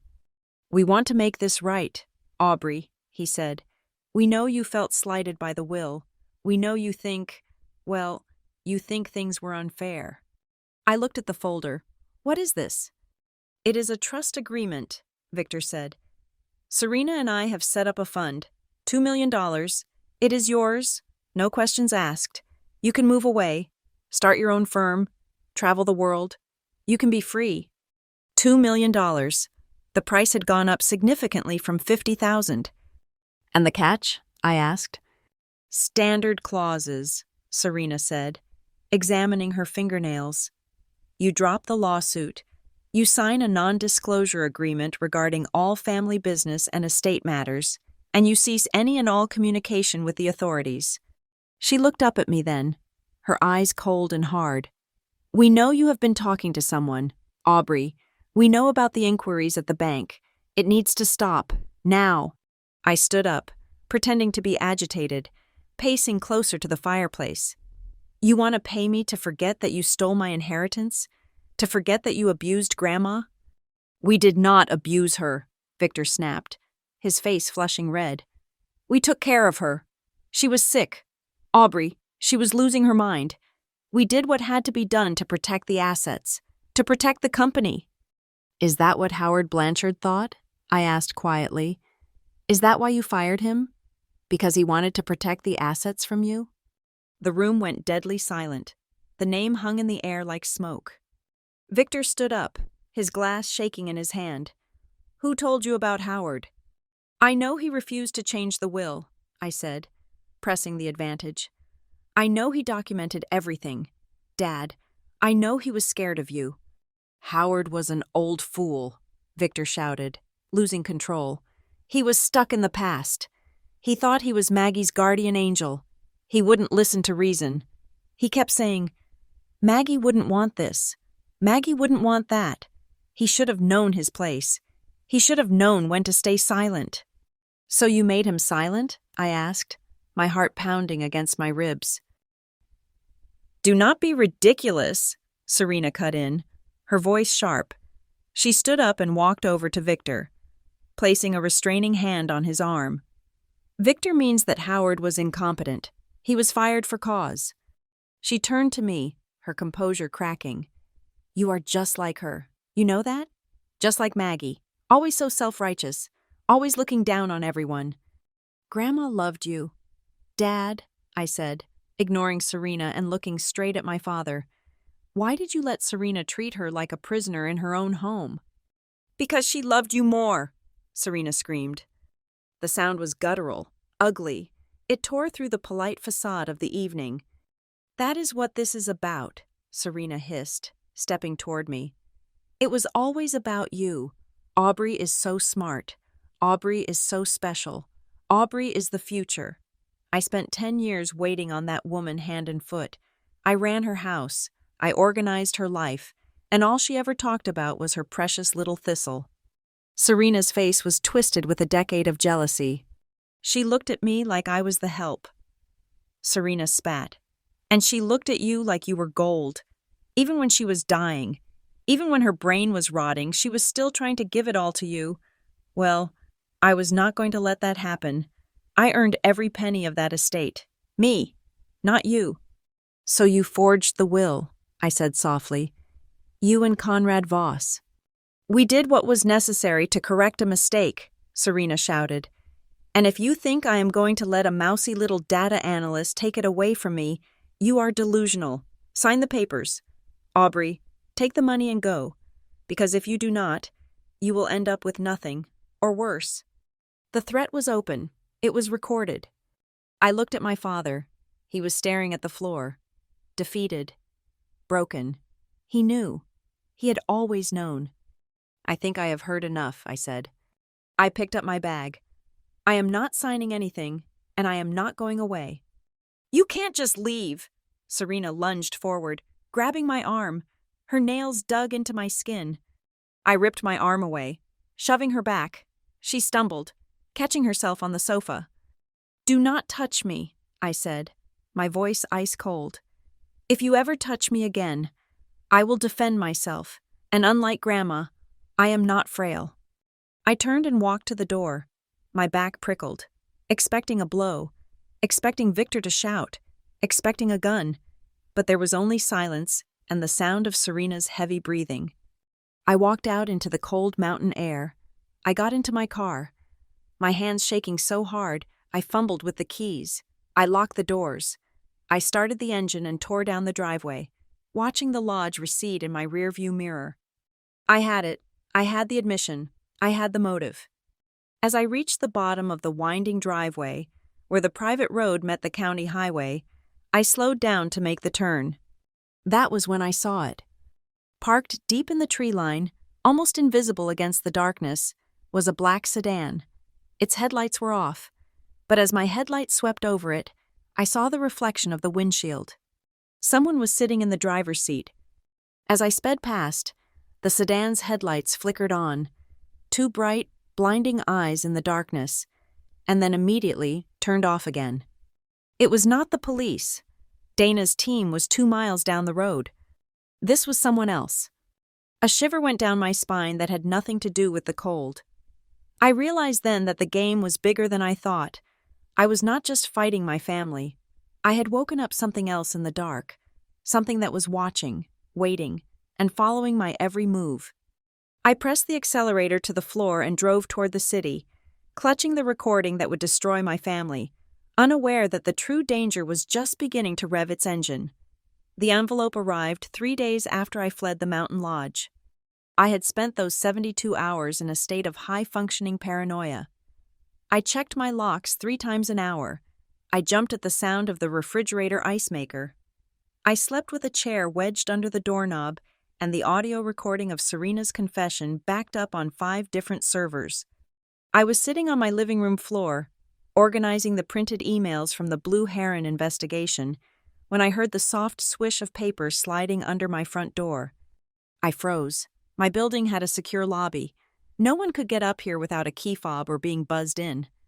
I waited 10 seconds, listening for footsteps, silence. I grabbed the heavy brass lamp from the side table, my makeshift weapon, and crept to the door. I peered through the peephole. The hallway was empty. I undid the deadbolts and pulled the door open. There was no one there. Just a plain manila envelope lying on the welcome mat. No stamp, no return address. Just my name, Aubrey, scrawled in block letters. I pulled it inside and tore it open. Photos spilled out onto my coffee table. My breath caught in my throat. They were grainy, taken from a distance with a telephoto lens, but the subject was unmistakable. It was me. It was my car speeding down the winding driveway of Cedar Crest Lodge. It was Victor standing in the doorway, looking defeated. It was Serena pacing on the porch, her face twisted in rage.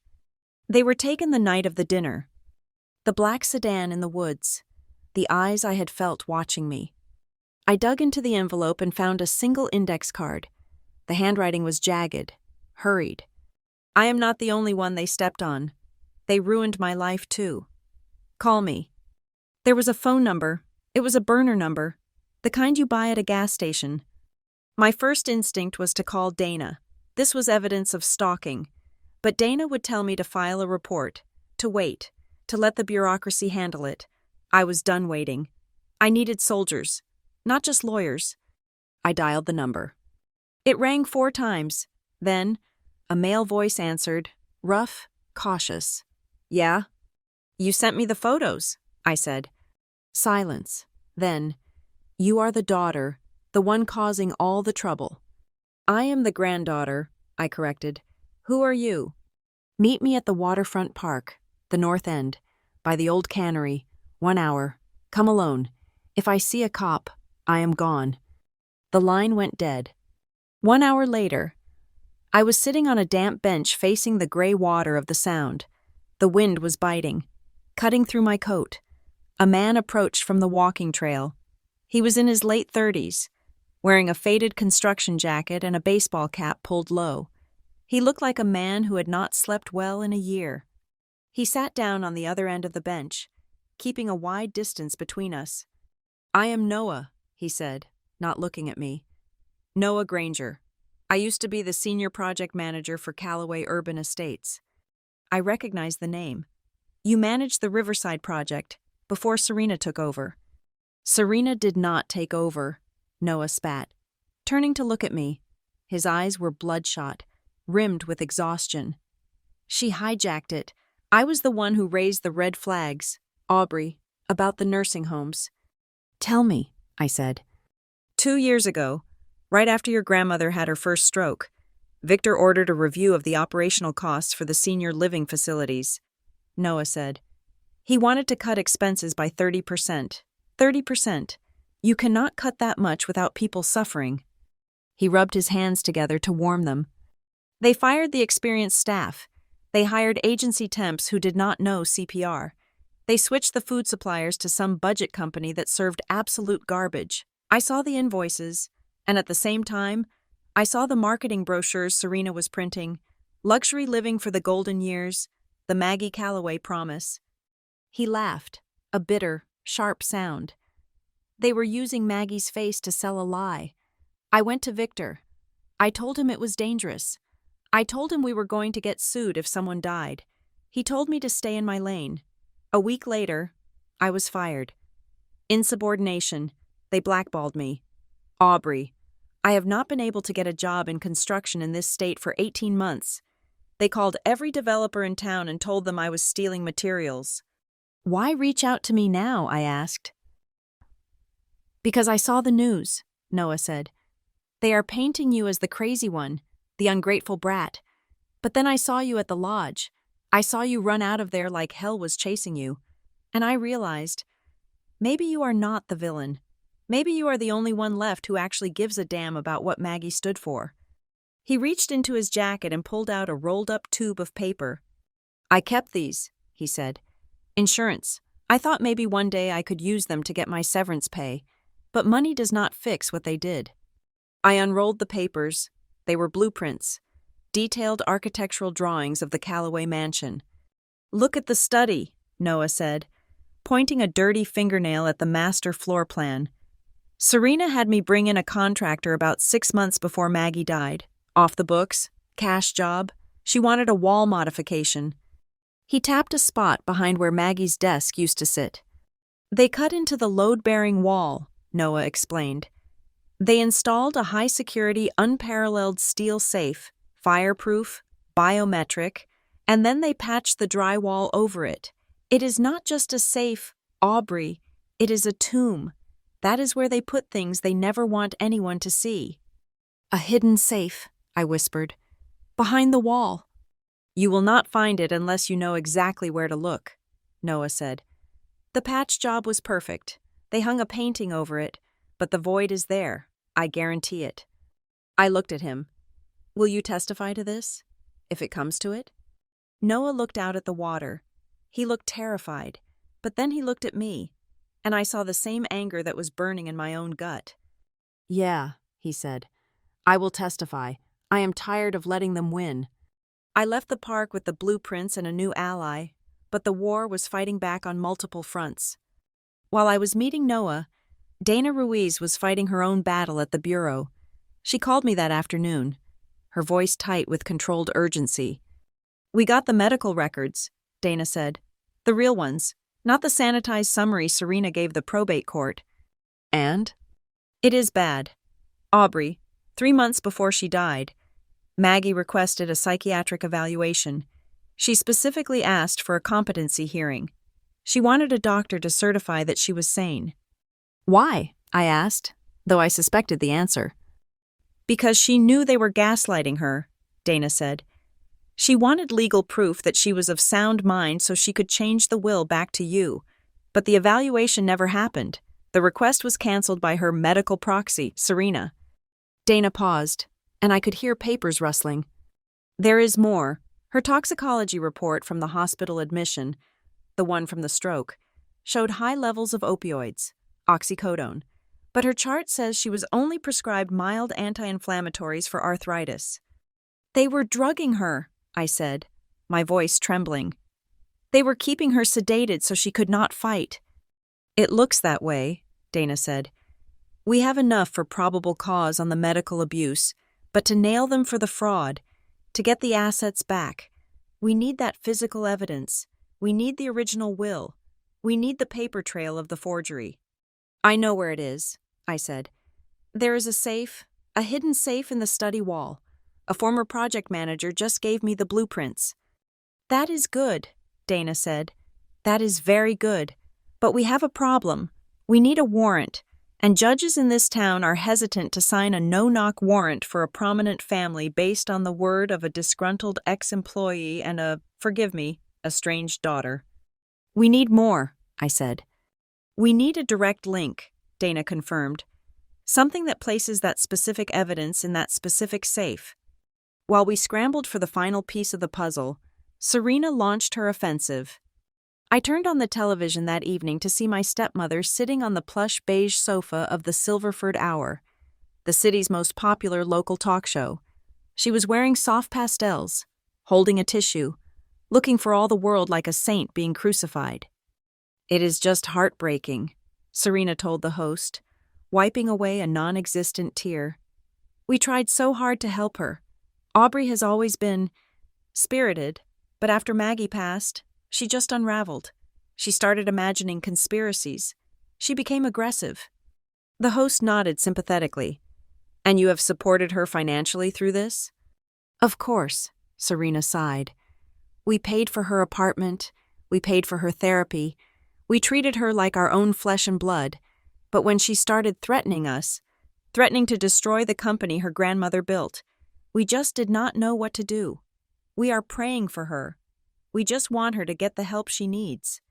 I stared at the screen, my fingernails digging into my palms. It was a masterclass in manipulation. She was inoculating the public, If I spoke out now, I would just look like the crazy woman she described. The next morning, the second blow landed. I arrived at the Cobalt Meridian Institute to find my ID badge did not work. The security guard, a man I shared coffee with every morning, refused to look me in the eye.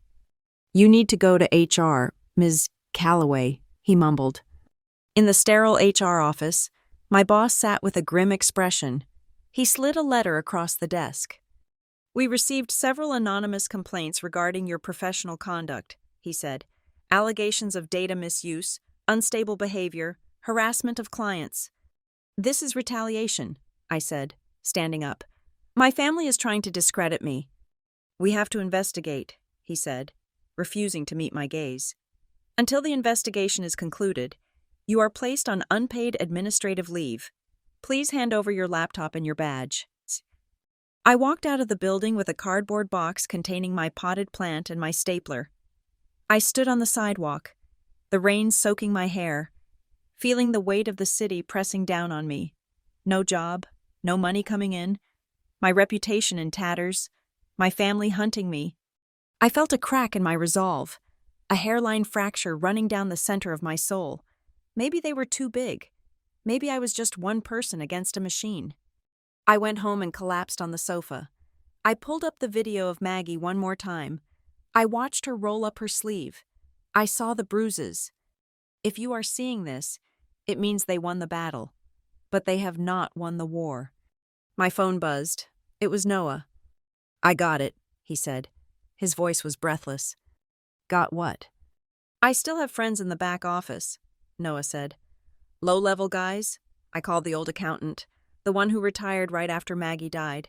I told him I was in trouble, that the feds were looking at me for the invoices. I got him talking. "And?" "Check your email. I sent you the audio file." I opened my laptop, my new, secure one, and clicked the file. The audio was tinny, recorded over a phone line. Noah: "Look, Jerry, I just need to know where the real ledgers are.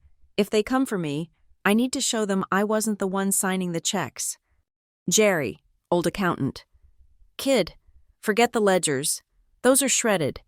You want to stay out of prison? You forget you ever heard the name Calloway." Noah: "I can't forget. They are pinning it on me. Where's the real stuff? Jerry? The stuff Victor didn't want the auditors to see?" Jerry: "It is in the house. It is always in the house. The old lady's safe, the one behind the thistle painting. That is where Serena put the black book. She laughed about it, said she was putting the weeds behind the weeds." Noah: "The thistle painting? In the study?" Jerry: "Yeah, the big oil painting of the Scottish thistle. She hid the safe right behind the flower head. Poetic justice. She called it—" I stopped the recording. My heart was pounding so hard I could feel it in my throat. The thistle painting. I knew that painting. It was Maggie's favorite. A rugged purple thistle growing out of a crack in a rock. She loved it because it represented survival in harsh conditions. "We are thistles, Aubrey," she used to say. "We grow where they do not want us." Serena had hidden the evidence of her crimes behind the very symbol of Maggie's resilience. It was the ultimate insult, and it was the ultimate mistake. I called Dana. "I have the link," I said. "I have a recorded admission from the company accountant placing the black book in the safe behind the thistle painting." "Send it," Dana said. "I am waking up Judge Holloway. He hates elder abuse cases. If this doesn't get him to sign, nothing will." The next 6 hours were a blur of waiting. I paced my apartment. I drank 4 cups of coffee. I watched the sun go down and the city lights come up. At 2 a.m, my phone rang. "We have it," Dana said. Her voice was electric. "The judge signed. It is a no-knock warrant. Search and seizure, electronic devices, financial records, and specifically, the contents of a concealed safe in the North Study." "When?" I asked. "Now," Dana said. "We do not give them time to wake up and check the news. We hit them at dawn." "I want to be there," I said. "Aubrey, it is a raid. It is dangerous." "I gave you the map," I said. "I gave you the key, and that is my grandmother's house. I have a right to be there when you take it back." Dana hesitated. You stay in the car until the scene is secured. You wear a vest, and you do not say a word to Victor or Serena. You let us do the talking. Deal. I drove to the rendezvous point at 4:30 in the morning. The sky was a bruised purple, the air thick with mist. A convoy of black SUVs was waiting in a church parking lot 2 miles from the estate. Dana was there, wearing a windbreaker with federal agent emblazoned on the back in yellow letters. She looked like a warrior. She handed me a heavy Kevlar vest. Put this on, she said. I strapped the vest on over my sweater. It felt heavy, constricting. It felt real. We are going in. Dana told her team. Secure the perimeter. Breach the front and rear simultaneously. Target location is the study. If Victor or Serena try to destroy anything, arrest them for obstruction immediately. I climbed into the back of Dana's SUV. We rolled out, a silent line of predators moving through the dark forest. As we turned onto the driveway, the same driveway where I had been photographed, the same driveway where the black sedan had waited, I felt a strange sense of calm. I thought about the $50,000 check Victor had offered me. I thought about the slap at the restaurant.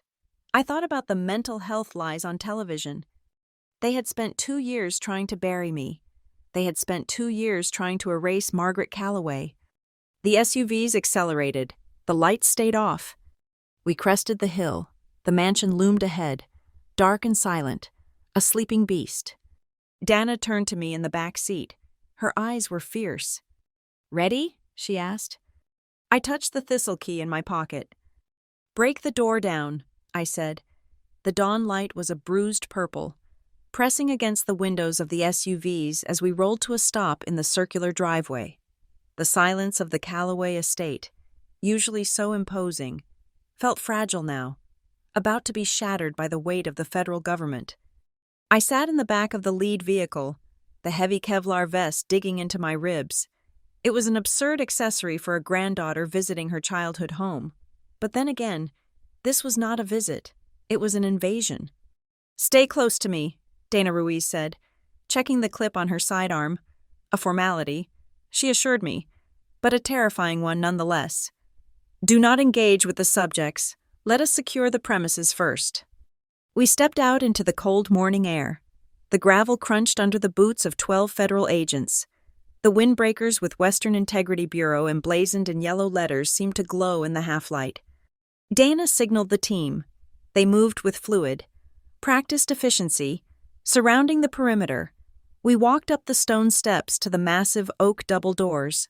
I had walked through these doors 1,000 times for Sunday dinners, for holidays, for funerals. I had never stood here waiting for a battering ram. Dana did not use the ram. She pounded her fist against the wood. Federal agents, open the door! The silence that followed stretched for 10 seconds. Then, the sound of locks turning. The door swung open. Victor stood there. He was wearing a silk maroon dressing gown over his pajamas, his hair messy, his eyes blinking against the sudden intrusion of flashlights. He looked old, not distinguished old, but withered old. He looked at Dana, then at the agents, and finally, his gaze landed on me. Aubrey, he croaked, his voice thick with sleep and confusion. What is this? Victor Calloway, Dana said, holding up the warrant. We have a warrant to search these premises for evidence of fraud, embezzlement, and elder abuse. Step aside. Fraud? Victor sputtered, clutching the lapels of his robe. You cannot just barge in here. This is a private residence. I will call the police. We are the police, Mr. Calloway, Dana said, stepping past him. And I suggest you do not make any phone calls unless it is to your lawyer. The team flooded the foyer. The sound of boots on marble was deafening. Flashlights swept over the grand staircase, the chandelier, the portraits of ancestors who were probably rolling in their graves. What is going on? The voice came from the top of the stairs. Serena descended slowly. She was wearing a cream-colored satin robe, her hair perfectly tousled, her face composed into a mask of tragic shock. She gripped the banister with one hand, the other pressed to her chest. Victor? She called out, her voice trembling with a theatrical vibrato. "Who are these people? Why are there guns in our house?" "It is a mistake, darling," Victor said, though he sounded unsure. "Aubrey brought them. It is some kind of stunt." Serena's eyes locked onto me. The shock vanished for a microsecond, replaced by a flash of pure venom, before the mask slid back into place. "Aubrey," she sighed, shaking her head like a disappointed mother. "Oh, honey, look what you have done. Maggie would be devastated to see this. Dragging armed men into her sanctuary? Have you completely lost your mind?" "Maggie is the one who sent me," I said. My voice was steady. I was surprised by that. "Secure the downstairs," Dana ordered her team. "I want all electronics seized. Laptops, phones, hard drives. You two, take the master bedroom. You two, the library." "You cannot go in there," Serena cried, rushing down the last few steps. "That is my private office. I have confidential client files." "Not anymore," Dana said. She turned to me. "Show us the study." I led the way. The house felt different now. It was no longer a monument to the Calloway legacy. It was a crime scene. I walked past the formal living room, down the long hallway lined with busts of Roman emperors that Victor loved, and stopped at the heavy mahogany doors of the north study. This was Maggie's room, or it had been. I pushed the doors open. Serena had redecorated. The warm leather and oak were gone, replaced by cold glass surfaces and stark white furniture. It looked like an operating theater, but on the far wall, behind the modern glass desk, one thing remained: the painting.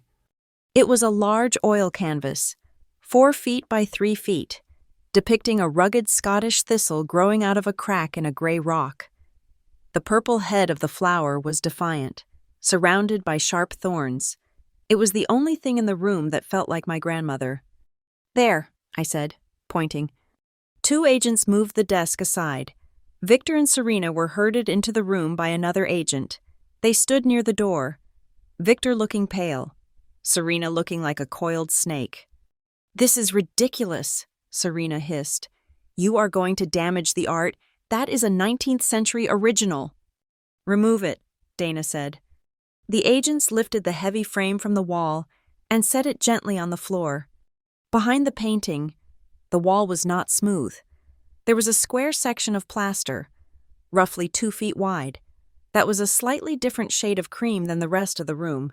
The texture was rougher. It was a patch job, a good one, but a patch job nonetheless. "It is a wall," Victor said, his voice cracking. "Congratulations, you found a wall." "Give me the sledge," Dana said. An agent handed her a small sledgehammer. "Wait," Victor shouted. "Stop. I think there might be a safe back there. I forgot. I completely forgot." "You forgot a wall safe?" Dana asked, not looking at him. "It hasn't been used in years," Victor stammered, sweat beading on his forehead. "It was my father's. It is empty." "It is not empty," Serena cut in, her voice sharp. She glared at Victor to shut him up. "It contains my personal journals, my private thoughts, keepsakes from my childhood. You have no right to read them. One of you says it is empty. One of you says it is full of keepsakes," Dana noted dryly. "Let us see who is right." She swung the hammer. Crack. The plaster shattered. Dust puffed into the air. Dana swung again, and a chunk of drywall fell away, revealing the cold, gray steel of a safe door embedded in the studs. It was exactly where Noah said it would be. "Open it," Dana said to Victor. I do not know the combination," Victor said. "Like I said, it was my father's." "Serena?" Dana asked. Serena crossed her arms.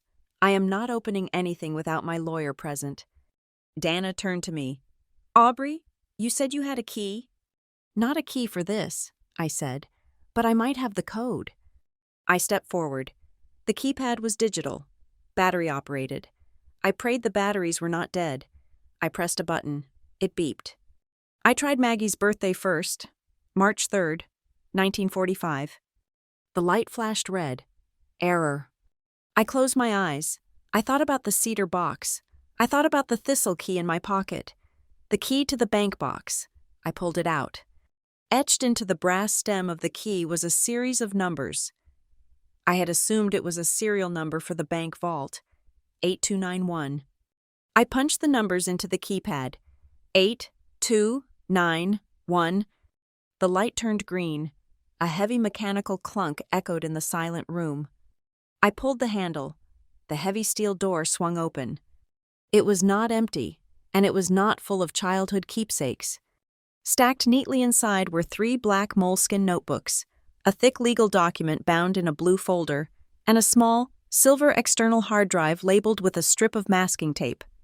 On the tape, in shaky black marker, was written, "Maggie, video." "Bag everything," Dana ordered, her voice tight with adrenaline. "No!" Serena lunged forward. An agent caught her by the arm, restraining her. "That is mine. You are stealing my property." "It is evidence," Dana said. She picked up the blue folder first. She opened it, scanned the first page, and looked at me. "It is the will, the handwritten one, the original." She handed it to an agent to bag. Then she picked up the hard drive. "Do we have a laptop?" she asked. "Set up on the desk," an agent said, opening a tough book field computer. Dana plugged in the drive. We all gathered around the small screen. Dana, me, the agents, even Victor craned his neck. Drawn by a morbid curiosity, Serena stood rigid, her face pale as marble. Dana clicked the file. The video player opened. The image that filled the screen broke my heart. It was Maggie, but she looked smaller than I remembered. She was sitting in this very room, in the leather chair that used to be here. She was wearing her nightgown. Her hair was unbrushed. But her eyes were clear, sharp, furious. "My name is Margaret Calloway," the voice on the video said. It was thin, raspy, but distinct. "Today is January 14th. I am recording this because I am afraid I will not remember it tomorrow. The pills they are giving me, they make the fog come in so fast." She leaned closer to the camera. "Serena was here an hour ago," Maggie said. "She brought a man, Mr. Voss. They had papers. They told me it was a shorter will. They said the old one was too complicated, that the taxes would hurt the family. They said this one was just to simplify things." On the screen, Maggie held up a hand. It was shaking. I asked to read it. Serena took my glasses. She said, "Oh, Mom, do not worry your pretty head. Victor has already read it." But Victor was not there. Victor is never there anymore. In the room, the real Victor let out a small, strangled sound. "I signed it," Maggie whispered on the video. "I signed it because I was scared. Because she told me if I didn't sign it, they would move me to the facility on the state line, the one with the bars on the windows." Tears pricked my eyes. They had threatened her. They had terrified a dying woman into signing away her life's work. "But I know what I did," Maggie continued, her voice gaining strength. "And I know they will try to erase me. So I am hiding this. I am hiding the journals, and I am leaving the thistle claws." Dana paused the video. "Thistle claws?" She reached back into the safe and pulled out a thin red folder that was tucked under the notebooks. She opened it. "Here it is," Dana said, reading rapidly. "It is a codicil, notarized by Howard Blanchard 3 years ago. Listen to this." She read aloud. "In the event that any beneficiary named in my will is found by a court of law to have engaged in coercion, fraud, or abuse against my person or estate, that beneficiary shall immediately forfeit all rights to inheritance. Their portion shall revert to the residual estate, to be administered solely by my granddaughter, Aubrey Calloway." "It is a poison pill," I whispered. She knew. She knew they would try to cheat, so she built a trap into the foundation. Dana looked at Serena. "If we prove the fraud, and with this video, we will, you do not just lose the lawsuit. Serena, you lose everything. You get 0, by Maggie's own order." Victor slumped against the doorframe, burying his face in his hands. Oh God, Mom." But Serena did not slump.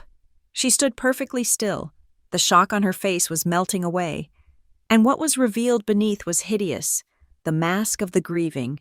Concerned stepmother dissolved. Her lips curled back in a snarl. Her eyes, usually so carefully vacant, burned with a raw, naked hatred. She looked at the screen, where the paused image of Maggie stared back at her. Dana hit play again. "If you are watching this, Aubrey," Maggie's voice filled the room, stronger now, echoing off the walls of the house she built. "It means either I lost, or you finally said, 'Enough.' I hope it is the latter." Maggie smiled on the screen. It was a sad, knowing smile. "They say you are weak, Aubrey. They say you are too sensitive. They say you have psychological problems." Maggie leaned in, her face filling the frame. "But I know the truth. You are the only one of them who isn't broken. You are the only one I trust. Take the house, little thistle. Take it all back, and do not let them sleep in my beds one night longer." The video ended. The silence in the study was absolute. I turned to Serena. She was no longer looking at the screen. She was looking at me. And for the first time in my life, I did not look away. I did not flinch. I looked at the woman who had slapped me, the woman who had stolen my grief, the woman who had tortured my grandmother. "It is over, Serena," I said. Serena's face twisted. She opened her mouth to scream, to deny, to spin another web of lies. But no sound came out. She just stared at the empty safe, then at the painting on the floor, the thistle that had survived the rock, and realized that she was the rock, and we had finally cracked her open. "Get them out of here," Dana said to the agents. "Read them their rights." As the agents moved in, handcuffing Victor and Serena, I stood by the desk. I reached out and touched the cold glass of the computer screen, right over Maggie's frozen image. "I heard you, Grandma," I whispered. "I heard you." The courtroom smelled of floor wax and expensive cologne, a sensory mix that I would forever associate with the dismantling of my life. Grant Ellison, the defense attorney, moved across the floor with the grace of a ballroom dancer. He did not just speak to the jury, he seduced them. He painted a portrait of me that was so detailed, so vivid, and so utterly false that for a moment, even I questioned if I was the monster he described. "Ladies and gentlemen," Ellison said, his voice dropping to a conspiratorial whisper, "we all know the pain of grief. It makes us do irrational things. But what you are seeing here is not just grief, it is a vendetta. It is the tantrum of a young woman who felt entitled to a kingdom and, when told she was not ready for the crown, decided to burn the castle down." He gestured toward me. I sat stone still, my hands folded on the table, staring straight ahead. "Aubrey Calloway," Ellison continued, savoring the name. "A young woman with a history of emotional instability, a woman who abandoned the family business to pursue. Data, a woman who, by her own admission to friends, felt suffocated by her grandmother's expectations." The parade of witnesses began. It was a masterclass in character assassination. First came Mrs. Sell, a neighbor who had lived next to the estate for 20 years. She was a sweet old woman who likely believed every word she was saying. Aubrey was always intense. Mrs. Gable testified, clutching her handbag. "I remember at the funeral. She was shouting at her father. She looked wild. Victor was just trying to hug her, and she pushed him away. She did not mention that I was shouting because Victor had just told me he was selling Maggie's favorite garden plot to a developer. She only saw the anger, not the cause." Next was a member of the charity board I had been kicked off of. He adjusted his glasses and spoke about my erratic behavior and obsession with financial minutiae during meetings. Then came the main event. The defense calls Serena Calloway. Serena rose from her seat. She was wearing a soft, powder blue suit that made her look fragile, approachable. She walked to the stand with her head slightly bowed. When she took the oath, her voice trembled just enough to elicit sympathy from the jury box. Ellison treated her like a porcelain doll. "Mrs. Calloway," he asked gently, "can you describe your relationship with your stepdaughter?" Serena looked at me. Her eyes were filled with tears. "I loved her," she said, her voice breaking. "I tried so hard to love her. When I married Victor, I wanted nothing more than to be a mother to her. But Aubrey, she never accepted me. She felt I was replacing Maggie." "Did you ever physically abuse Aubrey?" Ellison asked. "Never," Serena whispered, pressing a tissue to her eyes. "God, no. That night at the restaurant, she was hysterical. She was screaming at the guests. I reached out to cup her cheek, to try to calm her down. That is all it was. A mother trying to soothe a child." "And the will?" Ellison pressed. "Did you force Maggie to change it?" "Maggie came to me," Serena said, looking directly at the jury. "She was crying. She said she was worried about Aubrey's mental state. She said, if I give her the company, the stress will destroy her. She changed the will to protect Aubrey. It was an act of love." Ellison then projected images onto the screen. They were photos from Christmas 3 years ago. In them, I was smiling, standing next to Serena. We looked happy. "Does this look like a woman terrified of her stepmother?" Ellison asked the jury. I remembered that night. Serena had just whispered in my ear that my dress looked cheap, but I smiled for the camera because Maggie asked me to. The jury did not know that.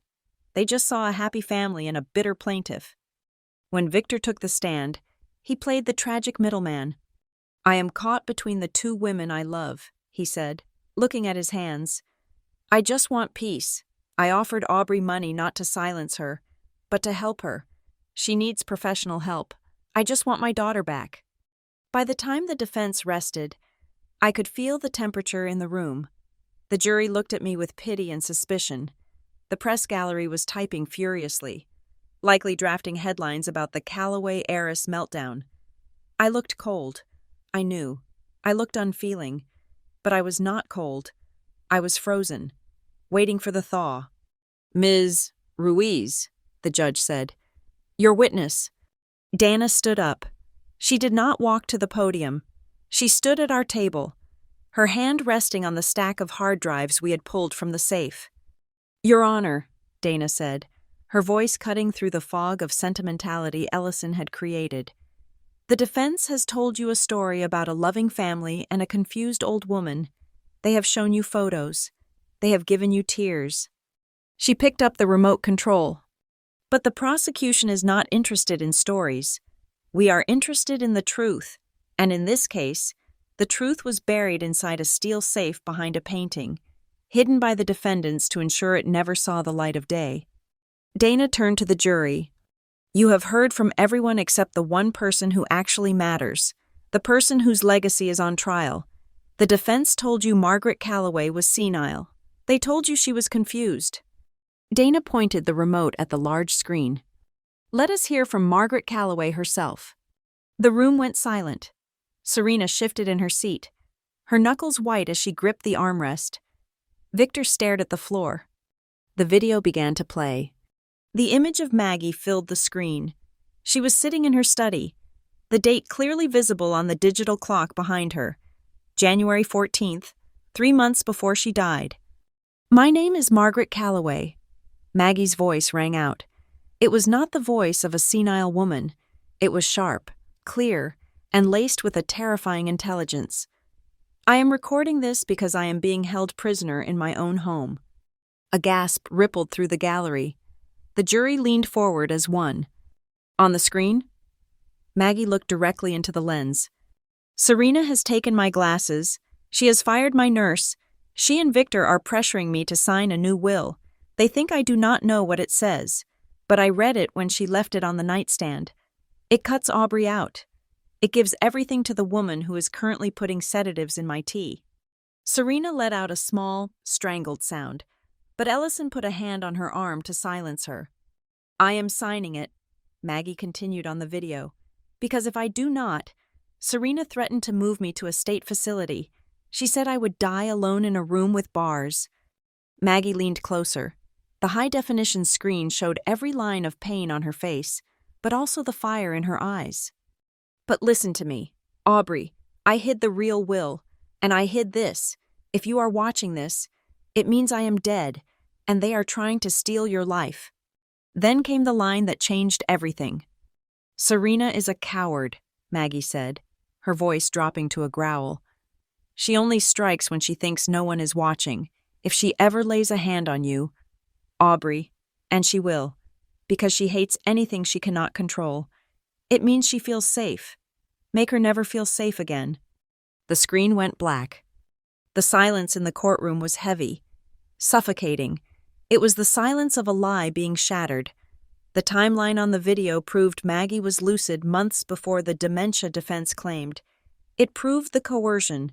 It proved the premeditation. Dana did not give them time to recover. "Exhibit B," she announced. "Audio recording recovered from the defendant's personal residence at Cedar Crest Lodge." The speakers crackled. Victor's voice. "Howard was an old fool. He was stuck in the past. He kept saying, 'Maggie wouldn't want this.' He should have known his place. He should have known when to stay silent." My voice. "So you made him silent?" Serena's voice. "I earned every penny of that estate. Me, not you. She looked at me like I was the help, and she looked at you like you were gold. Even when she was dying, she was still trying to give it all to you." The recording ended. Victor's face was buried in his hands. Serena was staring straight ahead, her face a mask of frozen horror. The jury was looking at them now, not with pity, but with revulsion. They had heard the jealousy. They had heard the confession.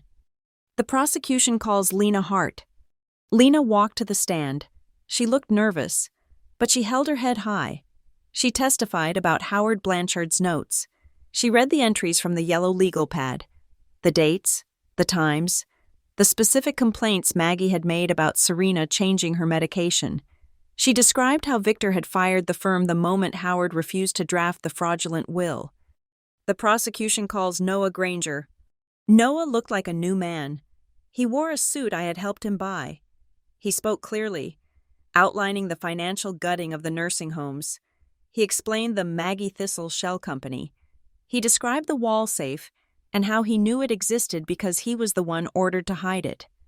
"They evicted 80-year-old veterans," Noah said, his voice shaking with suppressed rage. "They cut the heat in the winter to save money, and they used the profits to buy luxury cars." The prosecution calls Dr. Eris Thorne, forensic document examiner. Dr. Thorne projected the two signatures side by side, the one from the forged will and the one from the documents in the hidden safe. "The human hand has a natural rhythm," Dr. Thorne explained, using a laser pointer. "Even in old age, even with tremors, that rhythm remains. The signature on the probate will, the one filed by the defendants, does not show natural tremors. It shows hesitation marks, microstops where the pen lifted, as if the writer was copying an image rather than writing a name.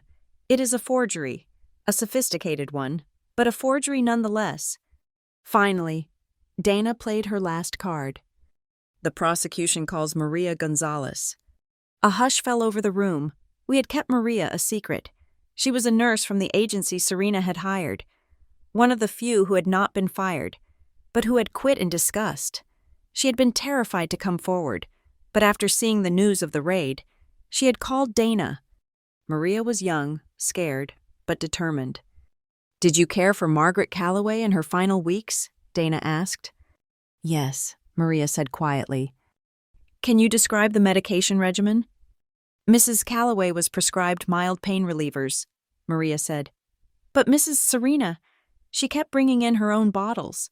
She told me they were vitamins, but after Mrs. Calloway took them, she would sleep for 18 hours. She would slur her words. She would wet the bed." "Did you try to intervene?" "I told Mr. Victor," Maria said, tearing up. "I told him his mother was over-medicated. He told me to mind my own business if I wanted to keep my job, and he told me—" "What did he tell you, Maria?" "He told me not to let the granddaughter in," Maria said, pointing at me. "He said if Aubrey came to the door, I was to say Maggie was sleeping. Even if she was awake, even if she was asking for Aubrey, I had to lie. They made me lie." I felt a tear slide down my cheek. I let it fall. I did not wipe it away. I finally knew why I could never see her those last few weeks. It wasn't because she didn't want me. It was because they were erasing me. "Thank you, Maria," Dana said softly. Dana turned to the jury one last time. "The defense wants you to believe this is a family squabble," Dana said. "They want you to believe Aubrey Calloway is greedy, but greed does not hide evidence in a wall. Greed does not drug a dying woman. Greed does not evict the elderly." She pointed at Victor and Serena. "That is greed, that is malice, and that is a crime." When the court recessed for the day, the atmosphere was electric. The reporters were practically climbing over each other to get out of the room to file their updates. The headline, "Calloway Heiress Vindication," was probably already being typed. I stood up. My legs felt light. Serena was still sitting at the defense table. Grant Ellison was packing his briefcase aggressively, refusing to look at his clients. He knew he had lost. He knew he had been part of a lie. Serena turned her head slowly. Her eyes met mine. The powder blue suit no longer looked soft. It looked like a costume she had outgrown. Her face was stripped of its pretense. There was no more caring mother. There was only the woman who had slapped me at the Skylark. But this time, I did not look down. I did not run to the bathroom. I held her gaze until she was the one who looked away. I walked out of the courtroom into the hallway. The flashbulbs popped, a blinding storm of light, but I did not shield my eyes. I walked through it, the thistle key in my pocket warm against my leg, knowing that the box was open. The truth was out, and the house of cards was finally, irrevocably, coming down. The air in the small conference room adjacent to the courtroom was stale, smelling of dry erase markers and desperation. We were 30 minutes away from closing arguments, and Grant Ellison was sweating. It was a subtle sheen on his forehead, but under the harsh fluorescent lights, it looked like a confession. He sat across from me and Dana, his hands clasped on top of a thick file. The arrogance that had defined him at the start of the trial, the swagger, the pitying smiles, was gone. In its place was the hurried intensity of a man trying to salvage a sinking ship. "My clients are prepared to offer a comprehensive settlement," Ellison said, sliding a piece of paper across the table. $10 million, immediate transfer, plus a seat on the board of directors and a public statement acknowledging your contribution to the company's history. I looked at the number written on the paper, $10 million. It was enough money to disappear. It was enough money to buy a house on the coast, to never look at a spreadsheet again, to erase the last 2 years of trauma. "And the conditions?" I asked, my voice flat. "You withdraw the civil suit with prejudice," Ellison said quickly. "You sign a non-disclosure agreement regarding the specific medical details of Margaret Calloway's care. And most importantly, you decline to cooperate with any further criminal inquiries regarding the estate management." He leaned forward. "Aubrey, think about it. A criminal trial will take years. It will destroy the company's stock value. Your father is an old man. Do you really want to see him in a jumpsuit? This way. You get the money. You get the vindication, and the family stays intact, in a manner of speaking." I looked at Dana. She was leaning back in her chair, her face unreadable. She had told me earlier that this moment would come. "The Thistle Clause guarantees you a civil victory," she had said. "The evidence is overwhelming, but the criminal charges? That is up to you. That is the pound of flesh." I looked down at my hands. They were trembling slightly. I was tired. God, I was so tired. I had been fighting this war for 6 months. I had lost my job. I had lost my friends. My apartment was a fortress of paranoia. The idea of walking away with $10 million and never seeing Serena's face again was seductive. I closed my eyes. I tried to imagine the peace. But instead of peace, I heard a sound. Crack.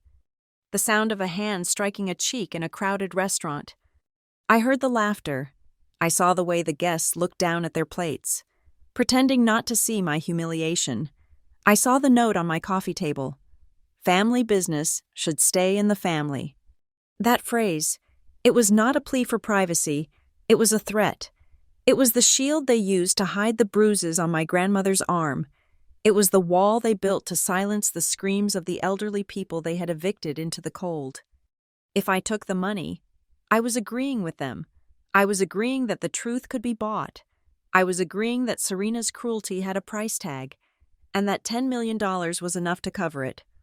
A silent victory, I said softly. Ellison blinked. Excuse me? That is what she wants, I said, looking up. She wants me to take the money and go away. She wants to spin this as a settlement, a misunderstanding. She wants to keep her charity galas and her social standing. She wants to be safe. I pushed the paper back across the table. No, I said. Ellison's jaw tightened. Ms. Calloway, be reasonable. You are gambling with— I am not gambling. I cut him off. I am cashing out. I do not want $10 million. Mr. Ellison, I want the truth on the record. I want a jury to say the words. And I want Serena to know that she cannot buy her way out of what she did. I stood up. We will see you in court.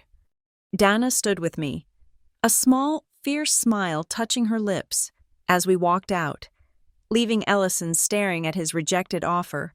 I felt a weight lift off my chest. It was the weight of fear. Closing arguments began an hour later. The courtroom was packed. Every seat in the gallery was taken. Dana stood before the jury box. She did not pace. She did not shout.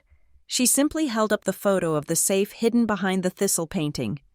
This case is not about a family feud, Dana told them. It is about power. It is about how people with power weaponize love, shame, and silence to strip away the autonomy of the vulnerable. Victor and Serena Calloway thought that because Maggie was old, she did not matter. They thought that because Aubrey was quiet, she was weak. She picked up the letter Maggie had written, the one from the cedar box. Margaret Calloway wrote, "A legacy is not what you hoard. A legacy is what you do not let evil take." Today, you have the chance to decide what the Calloway legacy is. Is it fraud? Is it abuse? Or is it the courage to speak the truth when your own family wants you silent? Ellison tried his best. He spent 40 minutes trying to convince the jury that Maggie was paranoid, that the videos were the ramblings of a sick woman, and that I was a vengeful daughter manipulating the system. But his heart was not in it. The facts were too heavy, the timestamps, the medical records, the forensic handwriting analysis. It was a wall of evidence he could not climb. Judge Thorne gave the instructions to the jury. He explained the legal definitions with clinical precision. Forgery is the intent to deceive, he said. Coercion is the use of force or threat to compel an act. And regarding the thistle clause in the codicil, if you find that the defendants engaged in fraud or abuse, the forfeiture of their inheritance is absolute. The jury went into deliberation at 2 p.m. The waiting was agony. I sat on a bench in the hallway, watching the clock on the wall.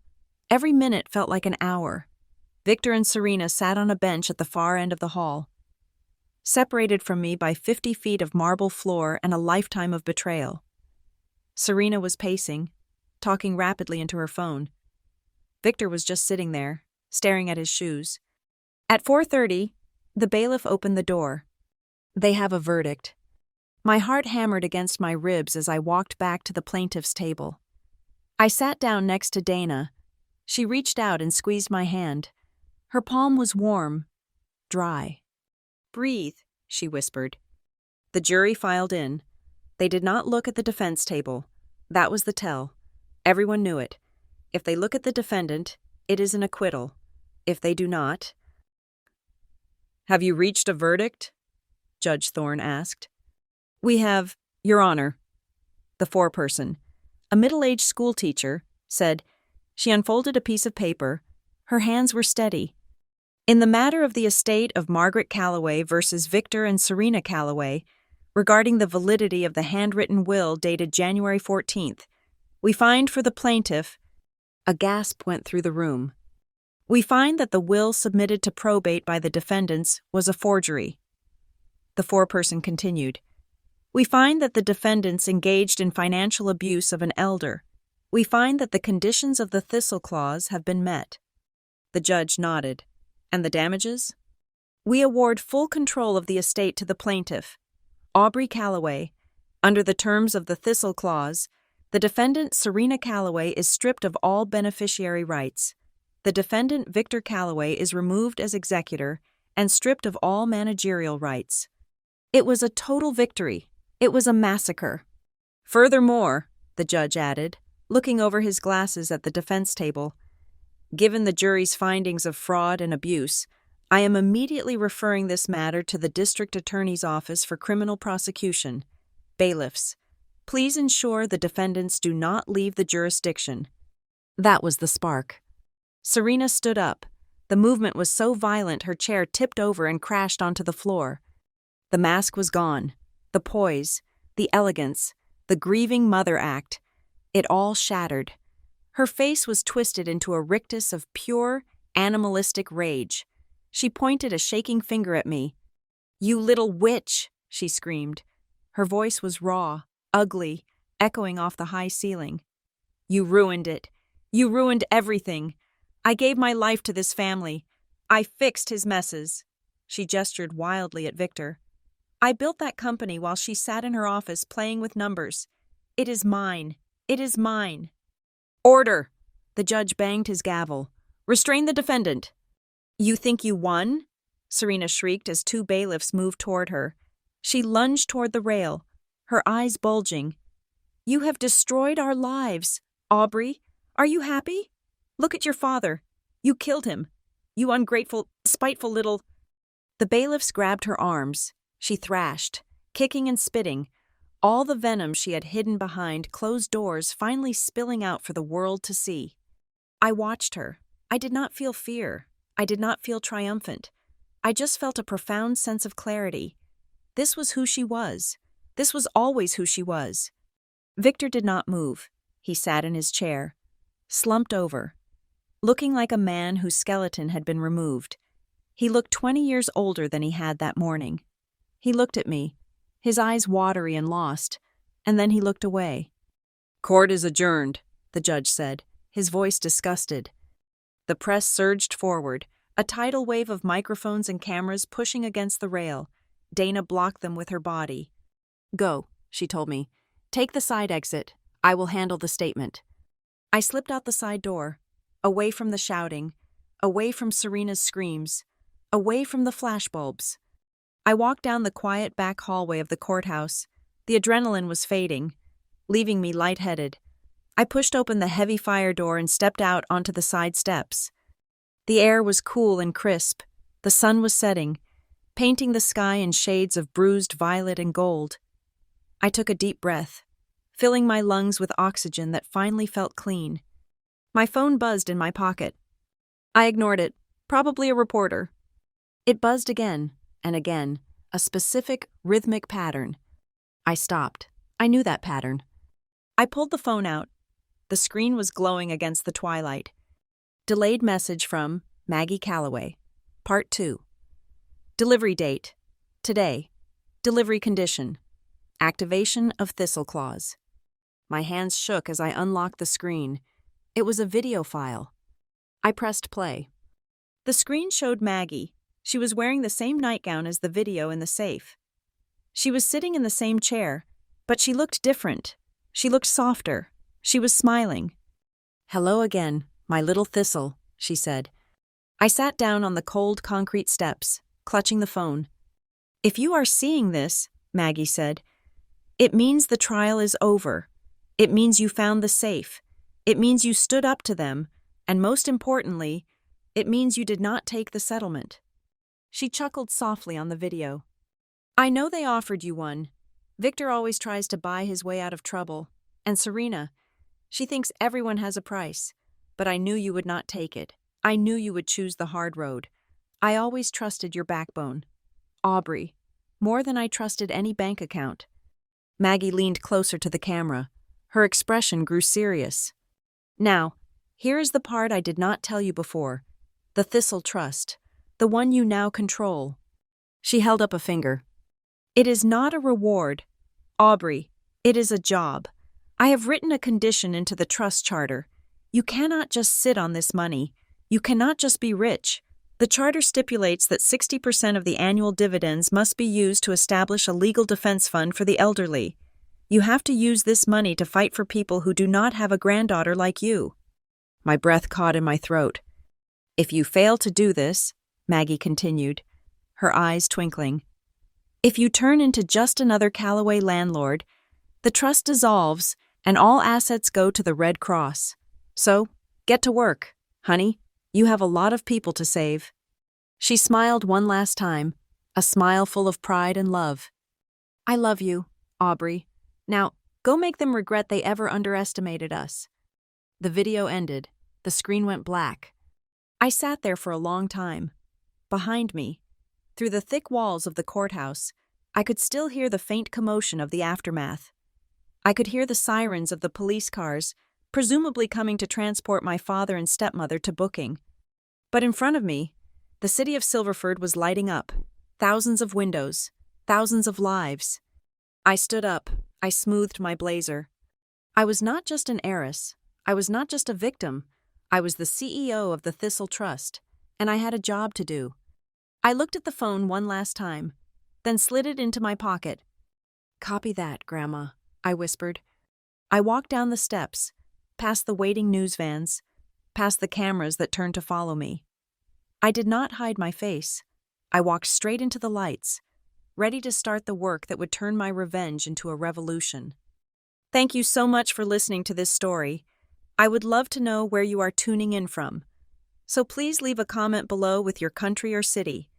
If you enjoyed seeing justice served, please make sure to subscribe to the Lila Revenge Stories channel, like this video, and hit the hype button so we can share this story with even more people.